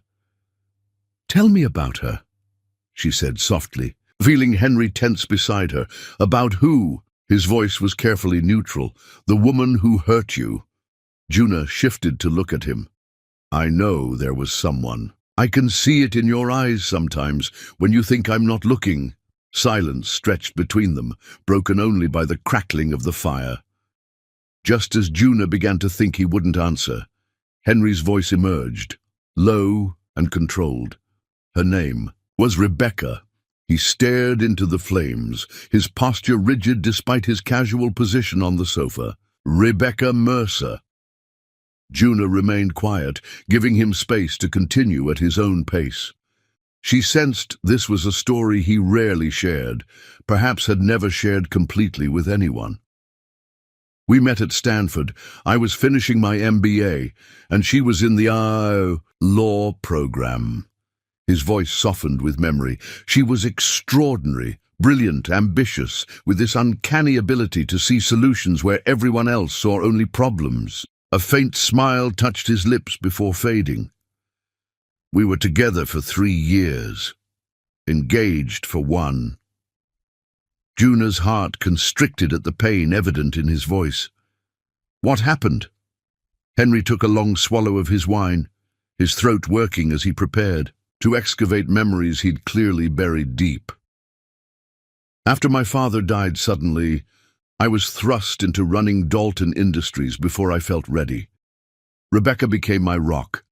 I trusted her completely, made her my closest advisor, gave her access to everything. My home, my accounts, my most confidential business strategies. He set down his glass with careful precision, his fingers lingering on the stem. What I didn't know was that she was working with my brother the entire time. Your brother. This was the first Henry had mentioned of any siblings. James. Henry's voice hardened. My father's son from his first marriage. He's 15 years older than me and never forgave my mother for replacing his own. When my father named me his successor instead of James, his resentment turned to outright hatred. And Rebecca. She was his instrument of revenge. The firelight cast shadows across Henry's face, highlighting the tension in his jaw. They orchestrated a hostile takeover attempt using information she gathered during our relationship. She betrayed not just my trust, but my heart. Juna could barely breathe past the ache in her chest. How did you find out? I overheard them. Henry's laugh held no humor. Classic, isn't it? I returned early from a business trip, hoping to surprise her. Instead, I heard them discussing their plans and their relationship. They'd been lovers the entire time she was with me.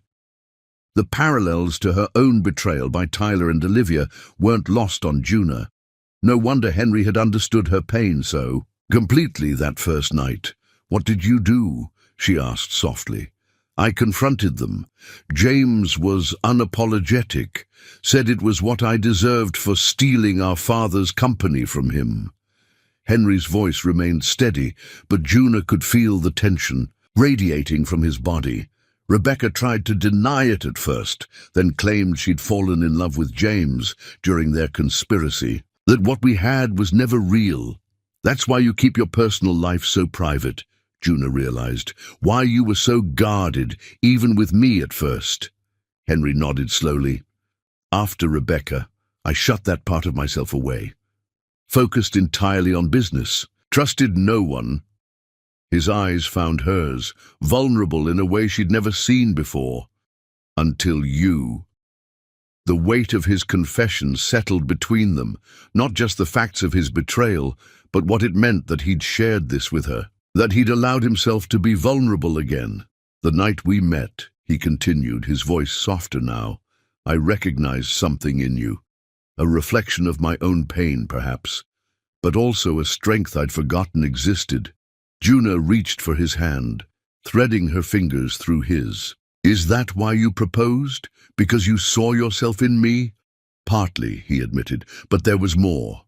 Something about you called to me in a way I couldn't explain. Still can't explain. For the first time in 5 years, I wanted to take a risk on someone. That was quite a risk, she observed with a small smile. Marrying a complete stranger, the best decision I've ever made. His thumb traced circles on her palm. Even if it terrifies me sometimes, it terrifies you. This admission surprised her. Henry always seemed so certain, so in control. Every day, his eyes held hers, unflinching in their honesty. Because with each passing day, I find myself caring more, needing you more. And that kind of dependence is frightening, she finished for him. Because it gives me the power to hurt you. Yes. The single word contained volumes. Juna moved closer, framing his face with her hands. I would never betray you, Henry. Not like that. Not ever. I believe you, he whispered, and she could see that he meant it. That's what scares me most of all. Their kiss was different from the passionate embraces they usually shared, deeper, more vulnerable, laden with unspoken emotion. When they finally broke apart, Juna rested her forehead against his. I love you, she whispered, the words slipping out before she could consider their weight. I know it's fast, I know it's crazy, but I love you. For a heartbeat, Henry went completely still. Then his arms tightened around her, crushing her against his chest as if he feared she might disappear. Say it again, he requested, his voice rough with emotion. I love you, Henry Dalton. The words grew stronger with repetition. I love your strength and your vulnerability, your protection and your trust. I love the man you are beneath all the wealth and power. When he pulled back to look at her, Juna was stunned to see tears shining in his eyes. In all their time together, she had never seen Henry cry. I've been falling in love with you since the moment you walked into that bar, he confessed, his voice unsteady, fighting it every step of the way because I was terrified of feeling this much again. His thumb brushed her cheek. I love you, Juna. God help me. I love you more than I thought possible. The declaration broke something open. Between them, a final wall neither had realized still stood. Their lovemaking that night was unlike anything they'd shared before, tender yet passionate, each touch an affirmation of the feelings they'd finally voiced aloud. As snowflakes continued to fall beyond the windows, blanketing the world in pristine white, they lay tangled together before the dying fire. Henry's fingers traced idle patterns on her bare skin, his touch both reverent and possessive. What happens now? Juna asked softly, her head resting on his chest, the steady beat of his heart beneath her ear. Now, Henry replied, pressing a kiss to her temple, we build something real from this impulsive beginning, something that lasts. Outside, the storm intensified, wind howling around the secluded retreat. But within its walls, wrapped in each other's arms, they had found a sanctuary neither had believed possible, a love born from betrayal and impulse that had somehow transformed into their greatest truth. I never expected you, Henry murmured, as sleep began to claim them both. Never expected this. Neither did I, Juna whispered back, curling closer to his warmth. But now I can't imagine any other path. As they drifted towards sleep, the fire burning down to embers, Juna realized that their unconventional beginning, the chance meeting, the impulsive marriage, had led them exactly where they were meant to be. In finding each other, they had found themselves, and whatever challenges awaited them beyond this mountain sanctuary, they would face them together, no longer strangers bound by convenience, but partners united by love. Chapter 8. Ecstatic Surprise.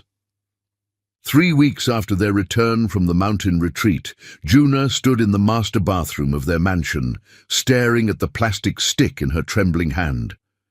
2 pink lines stared back at her, unmistakable in their meaning. This can't be right, she whispered to her reflection, counting backward in her head. They'd been careful, mostly, but there had been that first night in his penthouse, and then the passionate reunion after Tyler's appearance. Pregnant. The word echoed in her mind, terrifying and exhilarating in equal measure. She and Henry had never discussed children. Their whirlwind romance had left little time for conversations about the future, and even after their declarations of love at the mountain retreat, they'd been content to live in the present, savoring each day as it came. But a baby changed everything. Juna pressed a hand to her still flat stomach, trying to comprehend the reality that a new life was growing inside her. Their child, hers and Henry's. created from their unexpected love. The sound of the bedroom door opening jolted her back to the present. She quickly wrapped the pregnancy test in tissue and tucked it into the pocket of her robe. "Juna?" Henry's voice called from the bedroom. "Are you all right? Edward said you weren't feeling well." Taking a deep breath, she opened the bathroom door. Henry stood by the bed, concern etched on his features. He'd clearly come straight from the office, still in his immaculate suit, despite the late hour. "I'm fine," she assured him, forcing a smile. "Just a little tired." Henry's eyes narrowed slightly, seeing through her pretense as he always did. He crossed to her, brushing a strand of hair from her face. "You're pale, and you've barely eaten for days." His thumb traced her cheekbone. "Tell me what's wrong." She opened her mouth to deflect again, but the words wouldn't come. This wasn't something she could or should hide from him. "I need to tell you something," she said instead, leading him to sit on the edge of their bed. "Something important." Alarm flashed across his face. "Are you unhappy? Is it something I've done?" "No, nothing like that." She took his hands in hers, drawing strength from their warmth. "It's just unexpected." Henry waited, giving her the space to find her words, one of the many things she loved about him. "I'm pregnant," she finally said, the words hanging in the air between them. Henry went completely still, his expression frozen in shock. "Pregnant," he repeated, as if testing the word. Juna nodded, her heart hammering against her ribs. "I just confirmed it. I've been feeling strange for days, but I didn't want to say anything until I was sure." "A baby," he whispered, his eyes dropping to her stomach. "Our baby." "I know we never discussed this," she rushed on, anxiety making her words tumble over each other. "It wasn't planned. If you're not ready, if this isn't what you want—" Her words cut off abruptly as Henry slid from the bed to his knees before her, his hands cradling her face with infinite tenderness. "Not what I want." His voice was rough with emotion. "Juna, you've already given me more than I ever dreamed possible. And now this." His voice broke as he pressed his forehead against hers. "A family. Our family." Relief washed through her, followed immediately by a wave of love so powerful it brought tears to her eyes. "You're happy about this?" In answer, Henry gently pushed her robe aside and pressed his lips to her stomach in a kiss of such reverence that Juna felt tears spill down her cheeks. "I have never been happier in my life," he whispered against her skin. When he looked up at her, his eyes shone with unshed tears. "Thank you for this gift." Juna pulled him up beside her on the bed, overcome by the depth of his reaction. They held each other in silence for long moments, the magnitude of their news creating a bubble of wonder around them. "I was so afraid to tell you," she admitted finally. "We've only known each other for such a short time. A baby is such a huge step." Henry laughed softly. "We've never done anything in the conventional order, have we? Marriage first, falling. In love second, and now a baby. Do you think we're crazy?" she asked, only half joking. "Definitely." His smile was radiant, "but I wouldn't change a thing." The days that followed were filled with secret joy as they kept the news between themselves, savoring this private miracle before sharing it with the world. Henry became even more attentive, if such a thing were possible, insisting on the finest, in prenatal care, researching organic food options, and treating Juna with a tenderness that both touched and amused her. "I'm pregnant, not made of glass," she protested one evening when he insisted on carrying her up the stairs after a long day. "Humor." "Me," he replied, pressing a kiss to her temple. "I've waited my entire life for this, for you, for us." 2 weeks after they discovered the pregnancy, they sat in a private examining room at the city's most exclusive obstetrics practice. Juna lay on the examination table, Henry's hand firmly clasped in hers as the ultrasound technician prepared. "The equipment. This gel might feel cold," the technician warned before applying it to Juna's exposed abdomen. Henry watched every movement with intense focus, his thumb tracing soothing circles on the back of Juna's hand. The anticipation in his expression made her heart swell with love. As the technician pressed the wand to her stomach and began moving it in practiced patterns, Juna fixed her eyes on the screen, eager for that first glimpse of their child. The technician paused, frowning slightly as she adjusted the wand's position. Is something wrong?" Henry asked immediately, tension radiating from him. "Not at all," the technician replied, a smile spreading across her face. "But I think we need the doctor for this. Excuse me for a moment." She left the room, leaving Juna and Henry to exchange worried glances.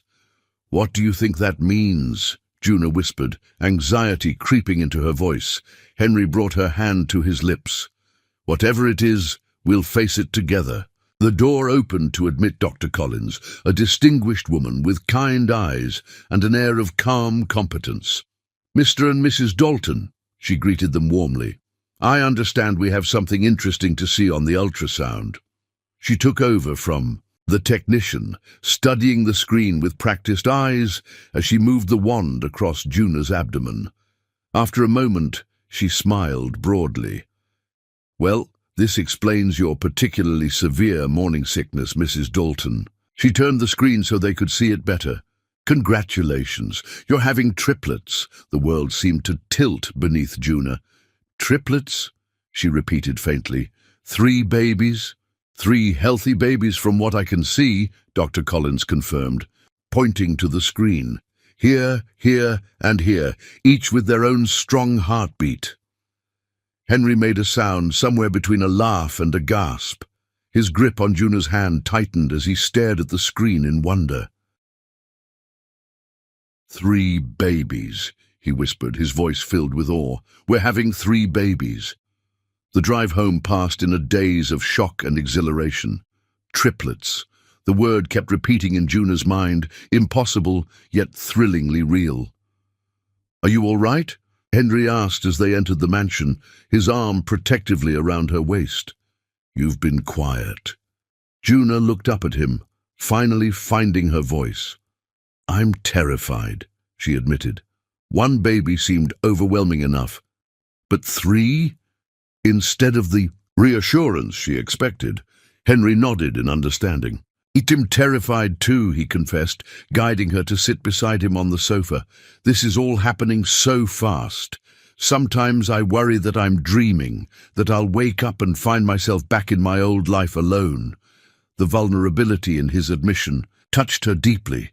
Juna leaned into him, drawing comfort from his solid presence. "Not a dream," she assured him, "just a miracle. 3 miracles, apparently." His hand found its way to her stomach, resting there with gentle reverence. "Our family," he murmured, wonder infusing his voice. "Already larger than I ever imagined." That night, as they lay together in their bedroom, Henry's arm curled protectively. Around her, Juna found herself thinking of how far they'd come in such a short time, from strangers meeting in a bar to expectant parents of triplets in just over 3 months. "What are you thinking about?" Henry asked softly, his breath warm against her neck. "How unpredictable life is," she replied, threading her fingers through his. "If Tyler hadn't betrayed me that night, if I hadn't chosen that particular bar to drown my sorrows, if I hadn't decided to have a drink alone instead of attending that charity gala," Henry added, completing the chain of coincidences that had brought them together. "Do you believe in fate?" Juna asked, turning in his arms to face him. In the soft glow of the bedside lamp, Henry's expression was thoughtful. "I never did before," he admitted. "I believed in planning, in control, in making my own destiny." His hand caressed the gentle curve of her stomach. "But this, us, these babies, feels like something beyond my control, something meant to be, even though it's happening so fast, especially because it's happening so fast." His smile held a touch of wonder. "Some people search their entire lives for what we found in an instant. The weeks that followed brought Rapid changes as Juna's pregnancy progressed. Her body transformed more quickly than either of them expected, the triplets making their presence known in an unmistakable baby bump by the beginning of her second trimester. Henry insisted on converting an entire wing of the mansion into a nursery suite, consulting with the best designers who specialized in multiples. He attended every doctor's appointment, absorbing each piece of information with the same intensity he brought to his business dealings. One evening, Juna found him in the newly completed nursery, standing alone in the center of the room, staring at the 3 identical cribs arranged along one wall. "Henry," she called softly from the doorway, "are you okay?" He turned to her, his expression unusually vulnerable.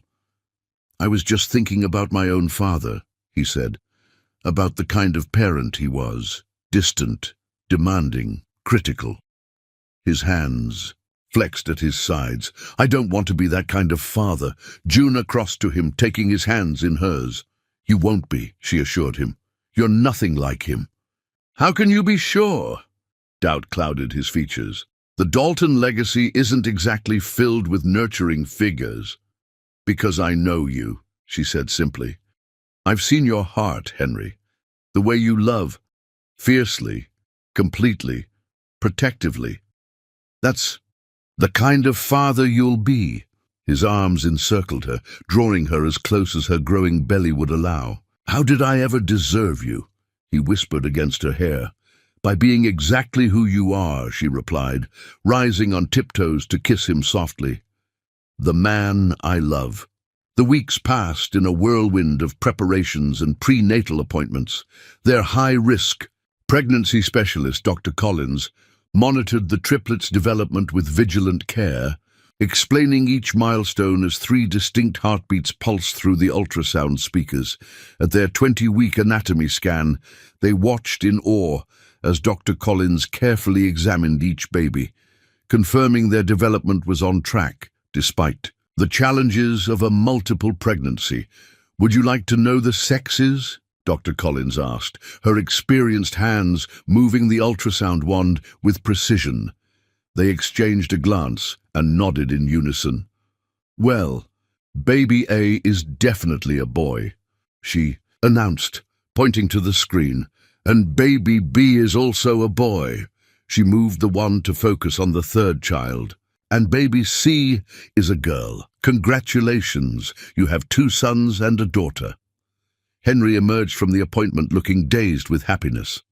"A daughter," he kept saying as they drove home, the word filled with wonder. "I'm going to have a daughter." Juna watched him with amusement. "And 2 sons," she reminded him gently.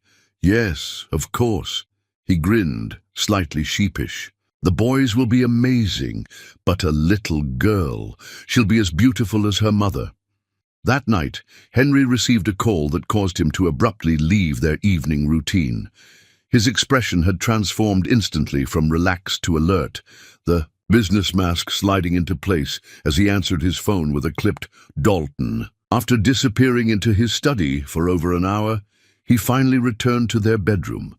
The tension radiating from him was palpable, etched in the tight set of his shoulders and the crease between his brows. "What is it?" Juna asked, setting aside the pregnancy book she'd been reading, her hand instinctively protective over her growing belly. Henry sat on the edge of the bed, taking her hand in his. His thumb traced circles on her palm, a habit she'd noticed emerged when he was processing difficult information. "That was Lawrence from my security team," he said, his voice tight with controlled concern. "There's been a situation." Alarm flashed through her. "What kind of situation?" "Nothing for you to worry about," he assured her quickly, but the shadow in his eyes betrayed him. "Just some unusual activity around one of my subsidiary companies. Probably nothing significant." But Juna could see the tension in his shoulders, the careful way he was choosing his words. "Don't do that," she said quietly. "Don't try to protect me from the truth." Henry sighed, running a hand through his hair. "You're right. I'm sorry." He met her eyes directly. There have been some coordinated attempts to access sensitive financial information. My team believes someone may be gathering intelligence for a hostile move against Dalton Industries. Your brother? She guessed, remembering the story Henry had told her in the mountain retreat. Possibly. James has been quiet for years, but this has his signature. Henry's jaw tightened. He always did have excellent timing. What does that mean? It means that with you pregnant with triplets, I'm more vulnerable than I've ever been. He placed his hand on her rounded belly, his touch gentle despite the steel in his voice. James knows that attacking now, when my focus is divided, gives him an advantage. Concern tightened around Juna's heart. What are you going to do? Whatever it takes to protect what matters. Henry's expression softened as he looked at her. And that's you and our children. The company is important, but it's just business. You're my life. The depth of emotion in his words brought tears to her eyes. Hormones, she told herself, even as she recognized the truth of what he was saying. In just a few months, Henry Dalton, the ruthless businessman, the solitary billionaire, had transformed into a man who put family above all else. As she drifted off to sleep that night, Henry's protective arm around her, Juna marveled at how completely their impulsive beginning had evolved into something profound and lasting. Whatever threats loomed on the horizon, whether from Henry's brother or the challenges of becoming parents to triplets, they would face them together, bound by a love neither had been looking for, but both had desperately needed.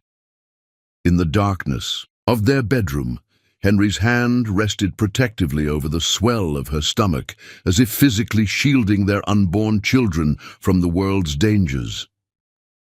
Juna covered his hand with her own, feeling one of the babies kick against their joined palms. They know you're there, she whispered, her heart full. They already know their father is watching over them. Henry's breath caught audibly. I'll always protect them, he vowed, his voice rough with emotion. All of you, with everything I am. As sleep claimed her, Juna's last conscious thought was of how strangely perfect their unconventional journey had been, how a night of heartbreak had led her to the greatest love she could have imagined, and soon to the family she had always dreamed of but never quite believed she would have. Chapter 9. Love Under Fire. The mansion had become a fortress. As Juna's pregnancy progressed into its 7th month, Henry had transformed their home into an impenetrable sanctuary. The threats from his brother James had escalated from vague corporate maneuvering to increasingly personal attacks. First a data breach targeting their private financial information, then an attempted infiltration of their home security system. Henry's response had been swift and comprehensive. Elite security personnel now patrolled the perimeter day and night. State-of-the-art systems monitored every approach to the property. Bulletproof glass had been installed in all ground-floor windows. Even their trusted staff underwent enhanced background checks. Meanwhile, Juna's body waged its own battle. The pregnancy with triplets had become increasingly difficult, her petite frame struggling to support 3 growing babies. At 30 weeks, Dr. Collins had ordered strict bed rest, a necessary precaution that felt like imprisonment despite the luxury of her surroundings. You should go to the office, Juna insisted one morning, watching Henry set up his laptop beside her bed for the 3rd consecutive day. I have nurses here. The doctor visits daily. You don't need to watch me sleep. Henry's smile was tender as he brushed a curl from her forehead. There's nothing more important than being here. His hand rested on her dramatically swollen belly. The company will survive without me for a few hours. As if responding to their father's voice, one of the babies kicked forcefully against his palm. Henry's face transformed with wonder, an expression Juna never tired of seeing. Besides, he added, Edwards is bringing the contracts that need my immediate attention. Everything else can wait. Juna sighed, relenting. In truth, she was grateful for his presence. The enormous bed felt less like a prison with Henry beside her, his strong hands massaging her aching back, his voice reading aloud when her eyes grew too tired for books. Dr. Collins had been clear during yesterday's examination. These babies could come any day now. 32 weeks with triplets is considered full term. The nursery was ready, a marvel of organization with 3 of everything, arranged with military precision. 3 Moses baskets, 3 cribs with identical mobiles, 3 dressers filled with tiny clothes organized by size. The hospital bags were packed. The staff was prepared. All they needed now were the babies themselves. That evening, Henry reluctantly agreed to attend an emergency board meeting that couldn't be rescheduled. 2 hours, he promised, pressing a kiss to Juna's forehead. 3 at most. Edwards and the nurses will be here, and I'm only 20 minutes away. Go, she urged him, touched by his concern but aware of his responsibilities. We'll be fine. The storm began shortly after Henry left, rain lashing against the windows as thunder rolled across the sky. Una tried to read, but restlessness plagued her. An unfamiliar tightness wrapped around her abdomen, coming and going in waves that gradually increased in intensity. When she felt a rush of warm liquid between her thighs, realization dawned with crystal clarity. "Edwards," she called, pressing the intercom button beside her bed. When no response came, she tried again, panic edging into her voice. "Edwards, anyone!" The mansion's power flickered once, twice, then plunged into darkness. The backup generator should have engaged immediately, but the seconds stretched into a minute of complete darkness. Something was wrong. Fumbling for her phone on the nightstand, Una dialed Henry's number. The call failed to connect. She tried again with the same result, her anxiety mounting as another contraction gripped her, stronger than before. A flash of lightning illuminated the bedroom, followed by a deafening crack of thunder that seemed to shake the very foundations of the house. In that brief illumination, Una glimpsed a figure in the doorway. "Who's there?" she called, fear sharpening her voice. "Edwards?" Not quite. The unfamiliar male voice sent ice through her veins. But family nonetheless. The emergency lights finally flickered on, casting the room in an eerie glow that revealed a man in his early 50s, expensively dressed, with eyes that matched Henry's in color, but lacked their warmth. "James!" she breathed, recognizing Henry's brother from photos she'd seen. His smile was cold as he approached the bed. "And you must be Juna, my brother's impulsive bride, the woman who's given him what I couldn't take away." His gaze dropped to her pregnant belly. The Dalton heirs. Another contraction seized her, and Juna couldn't suppress a gasp of pain. James watched with detached interest. "Inconvenient timing," he observed, "though perhaps convenient for me." "What have you done with my staff? With Edwards?" Juna demanded, trying to keep her voice steady. "Your security system had an unfortunate malfunction. The backup generators have been disabled, and the emergency protocols overridden." His tone was casual, as if discussing nothing more consequential than the weather. "Your staff are secured in the East Wing. Quite safe, I assure you. I'm not a monster." His smile suggested otherwise. "I merely disabled communication systems and sealed the panic room remotely, a simple demonstration of the vulnerabilities in Henry's fortress." Juna's mind raced, calculating options while measuring the increasing frequency of her contractions. The emergency phone by her bed would be useless without power. Her personal phone was charging across the room, too far to reach without James noticing. "What do you want?" she asked, using the conversation to mask another contraction. "Originally, to deliver a message to Henry about his continued vulnerabilities." James adjusted his cufflinks with meticulous precision. "My brother believes himself invincible, especially now that he has his precious family. I merely intended to remind him that everything he values remains within my reach." His gaze traveled to her swollen belly and his smile widened. Now, it seems fate has handed me a more dramatic scenario than I had planned. Another contraction gripped Juna, this one strong enough to make her cry out. James checked his watch with exaggerated casualness. Henry should be discovering right about now that the emergency board meeting was fabricated. By the time he makes it back through this storm. He trailed off meaningfully. Understanding dawned with horrifying clarity. These babies aren't waiting, Juna said, her voice surprisingly steady despite her fear. They're coming now. For the first time, uncertainty flickered across James's aristocratic features. Surely you're exaggerating. In answer, Juna's body was seized by another contraction, more powerful than the last. When it passed, she fixed James with a steady gaze. You have two choices, she said, summoning every ounce of strength. Leave now and hope Henry shows mercy when he finds you, or help me deliver your brother's children. Something shifted in James's expression, surprise perhaps at her composure in the face of crisis. Before he could respond, the sound of shattering glass echoed from downstairs, followed by shouting, "James!" Henry's voice roared through the mansion, rage and fear, evident in every syllable. "If you've touched her..." Relief flooded Juna as hurried footsteps pounded up the stairs. James stepped back from the bed, his momentary vulnerability replaced by a practiced mask of indifference. Henry burst through the doorway, rain-soaked and wild-eyed, flanked by security personnel. When he saw Juna on the bed, visibly in labor, and James standing nearby, his expression transformed into something terrifying.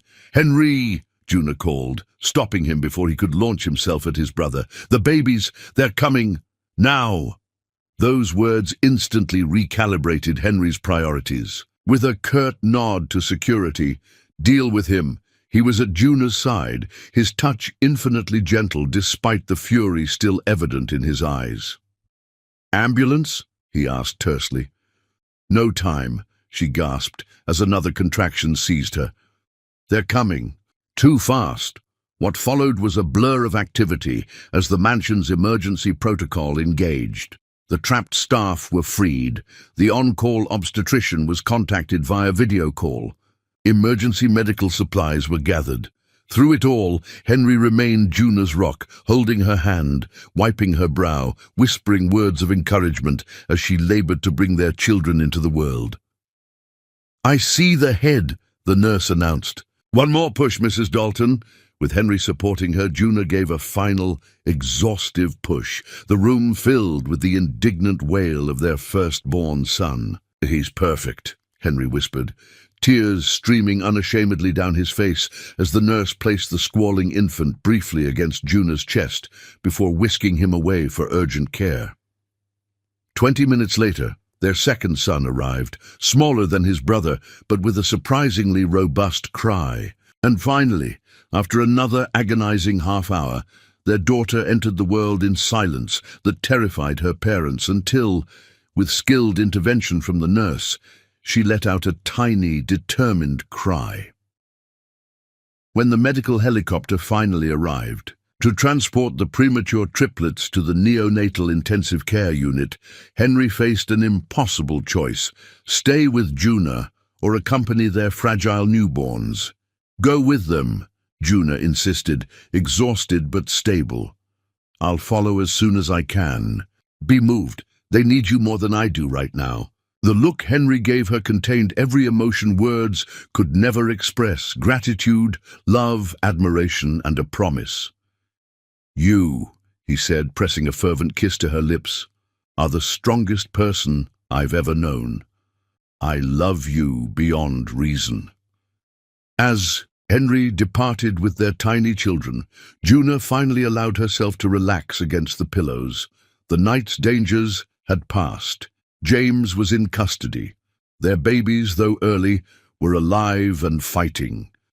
In the space of a few chaotic hours, they had officially become a family, and despite the drama of their arrival, despite the ongoing threats from James and the challenges that surely lay ahead, Juna felt only a profound sense of rightness. This was their story. Unexpected, unconventional, and undeniably theirs. Chapter 10. Sweet Justice. The garden of the Dalton estate had been transformed into an enchanted wonderland. Crystal decorations hung from flowering cherry trees, catching the sunlight and casting rainbow prisms across the immaculate lawn. A canopy of delicate white fabric billowed gently in the breeze, providing shade for the elegant gathering beneath. 3 identical birthday cakes, 1 pink, 2 blue, waited on a table draped in silk, each topped with a single candle that would later symbolize a remarkable first year of life. At the center of the celebration stood an elaborate 3-tiered fountain, specially commissioned for the occasion. Water trickled musically from tier to tier, the sound blending harmoniously with the notes from the small orchestra playing classical melodies. 1 year had passed since the dramatic birth of the Dalton triplets. 1 year since James's failed attack had led to Juna delivering their children during a thunderstorm, with Henry arriving just in time to witness their entry into the world. It had been a year of challenges and triumphs. The first frightening weeks in the NICU, the joyful homecoming when all 3 babies were finally strong enough, the sleepless nights and indescribable joy of watching 3 unique personalities emerge. Today, they celebrated not just the first birthday of Alexander, Elijah, and Amara, but the miracle of their family's extraordinary journey. Juna stood at the edge of the garden, watching Henry kneel in the grass with their children. Though only a year old, the triplets already displayed distinct personalities that amazed everyone who met them. Alexander, the firstborn and strongest of the 3, had recently mastered pulling himself up on furniture and was now determinedly rocking on his hands and knees, preparing for his first crawl toward a colorful ball just beyond his reach. His robust health had been a blessing after those tense first weeks in the NICU. Elijah, smaller and more contemplative than his brother, sat contentedly beside their father, his tiny fingers examining a dandelion with the intense focus that so mirrored Henry's analytical mind. Of the 3, he seemed most content to observe the world before engaging with it, and Amara, their little princess with her mother's rich dark curls and cocoa skin, combined with her father's penetrating eyes, bounced eagerly in Henry's supporting grip. Though the youngest by 8 minutes, she was already showing signs of being the most determined. Her tiny fingers gripping Henry's as she practiced the standing position she wasn't quite ready for but insisted on attempting. "They're absolutely perfect," Margaret Whitfield said, appearing at Juna's side. The elderly board member had become an unexpected ally and friend over the past year. "Henry looks like a different man when he's with them." It was true. The stern, controlled businessman the world knew disappeared completely when he was with his children. In his place was a devoted father who could spend hours on the nursery floor, who sang lullabies with surprising skill, who photographed every milestone with religious dedication. "If someone had told me a year and a half ago that I'd be here, like this," Juna said softly, "I would have called them insane." Margaret's laugh was warm. "The best love stories always seem improbable until they happen to you." The party swelled with guests, business associates, friends, and the select staff, who had become like family. Edwards, who had suffered a concussion defending the nursery during James's attack, now proudly showed off the triplets' photographs to anyone who would listen. Henry's brother remained in custody awaiting trial, his financial empire dismantled, his reputation destroyed. The night of the triplets' birth had sealed his fate. Attacking a pregnant woman had alienated even his most loyal supporters. As the celebration reached its peak, Henry approached Juna, slipping his arm around her waist with the easy intimacy they'd developed. "Happy," he murmured against her ear. She leaned into him, savoring his strength completely. "There's something I want to give you," he said, leading her to a quiet corner of the garden. From his pocket, he withdrew a small velvet box. A proper proposal this time. Juna's breath caught as he opened the box to reveal an exquisite diamond ring, far more personal than the hasty band they'd selected at the courthouse all those months ago. "Juna Mary Dalton," Henry said, his voice roughened with emotion. "When I asked you to marry me in that hotel bar, I was a broken man seeking escape. I had no idea I was actually finding my salvation." He took her hand, his thumb caressing her wrist where her pulse raced. "This past year has given me everything I never knew I wanted. A partner, a family, a love I never thought possible." Tears welled in Juna's eyes as he continued. "I'm asking you properly now, with full knowledge of what I'm requesting. Will you continue this journey with me? Will you renew our vows before our friends and family, with our children as witnesses? To a commitment made with eyes wide open this time?" "Yes," she whispered, unable to keep the tears from spilling over. 1,000 times, yes. As Henry slipped the ring onto her finger alongside her original wedding band, applause erupted around them. They turned to find their guests gathered, glasses raised in celebration of their impromptu engagement. The orchestra transitioned to a romantic waltz, and Henry led Juna to the center of the garden, drawing her into his arms for a dance that felt both like their first and like coming home. As they moved together beneath the summer sky, a commotion at the garden entrance caught Juna's attention. Her steps faltered as she recognized the two people being reluctantly admitted by security, Tyler and Olivia. They looked strange together. Tyler in an ill-fitting suit that had once been tailored to his frame, Olivia in a dress that tried too hard to impress. Their relationship had clearly weathered poorly. They stood with noticeable distance between them, unified only in their apparent discomfort. Henry felt Juna tense in his arms and followed her gaze. His expression hardened instantly. "They weren't invited," he said, his voice dangerously soft. "Say the word and they'll be removed." Juna considered it for a moment, then shook her head. "No, let them stay." "You're sure?" She smiled up at him, a smile filled with confidence that would have been unimaginable to the broken woman he'd met that rainy night. "Absolutely sure. In fact, I think it's perfect." As the dance ended, Juna took Henry's hand and approached the unwelcome guests. Conversations quieted around them, guests sensing the drama unfolding. Tyler, Olivia. Juna's voice was calm, almost pleasant. "This is a surprise." Tyler shifted uncomfortably. "Juna, you look different." Indeed she did. Gone was the insecure young woman they had betrayed.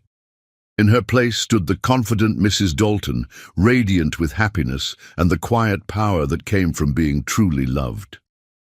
"Marriage and motherhood. Agree with me," she replied simply. Olivia's gaze darted between Juna and Henry, lingering on their entwined hands, on the new diamond that caught the sunlight. "We heard about your situation," she said, her attempt at nonchalance falling flat. "Triple birth, very unusual." "Our children are over there," Henry said, gesturing to where the nanny and Margaret were minding the triplets. "Our sons, Alexander and Elijah, and our daughter, Amara." Tyler's expression was unreadable as he observed the 3 beautiful infants, each bearing unmistakable Dalton features.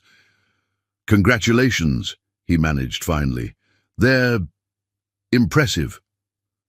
An awkward silence fell, broken when Olivia blurted, "Tyler lost his position at the firm. The merger with Dalton Industries meant downsizing and, well, understanding dawned on Juna. They hadn't come to celebrate.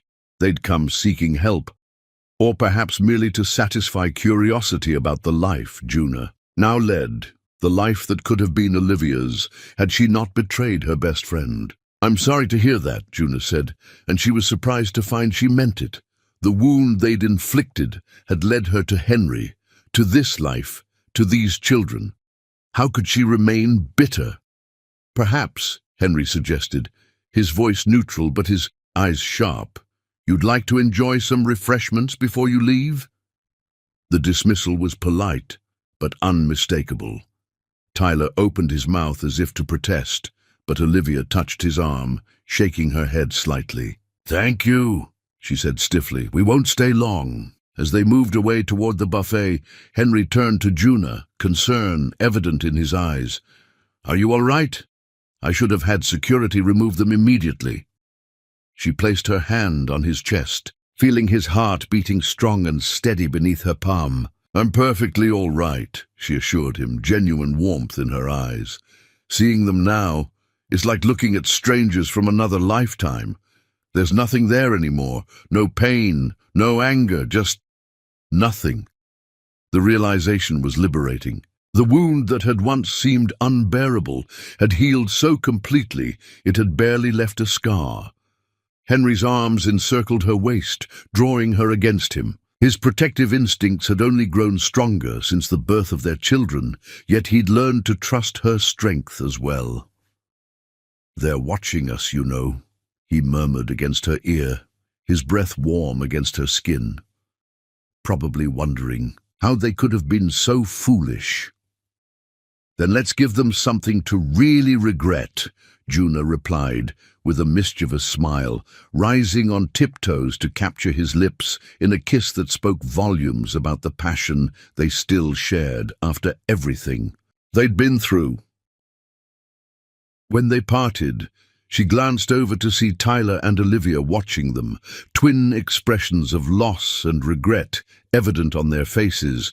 For a moment, Juna felt a flicker of sympathy. They would never know this kind of love, this bone-deep connection that had transformed her life. The moment was broken by a cry from Amara, who had spotted her parents and was reaching for them imperiously. Henry laughed and crossed to their daughter, scooping her into his arms with practiced ease, while Juna gathered the boys. As the staff began preparing for the cake-cutting ceremony, Juna noticed Tyler and Olivia slipping away through the garden gate. Their departure, as unremarked as their arrival, had been unwelcome. "They're gone," she told Henry, as they settled the triplets into their special chairs. "Good," he replied simply. Then, studying her face, "No regrets?" Juna looked around at the life they had built together. Their beautiful children, their home filled with love, the happiness that radiated from Henry's once guarded eyes. "Not a single one," she assured him, her heart full to bursting. "Everything that happened led us here to this moment. How could I regret any of it?" As the guests gathered to sing happy birthday, Henry stood behind Juna, his arms encircling her and their children in a protective embrace that spoke of a love both fierce and tender. "I love you," he whispered against her hair, "beyond reason, beyond measure." "And I love you," she replied, leaning back against his strength, "my stranger, my husband, my heart." Later, as the evening settled into golden twilight and the last guests departed, Henry and Juna walked through their garden, the sleeping triplets safely tucked away in their nursery. They paused beneath the white gazebo where they had danced. Earlier, Henry pulling Juna into his arms for a kiss that still made her heart race after all they'd shared. "Quite a journey we've had, Mrs. Dalton," he murmured against her lips. "And quite a journey ahead," she replied, her fingers threading through his hair. From betrayal to chance encounter, from impulsive marriage to profound love, their story had never followed a conventional path. Yet standing there in the gathering dusk, wrapped in each other's arms with their children, sleeping peacefully nearby, Juna knew with absolute certainty that sometimes life's most painful moments led to its greatest blessings. In losing what she thought she wanted, she had found what she truly needed, and in the stranger she'd impulsively married, she had discovered her destiny.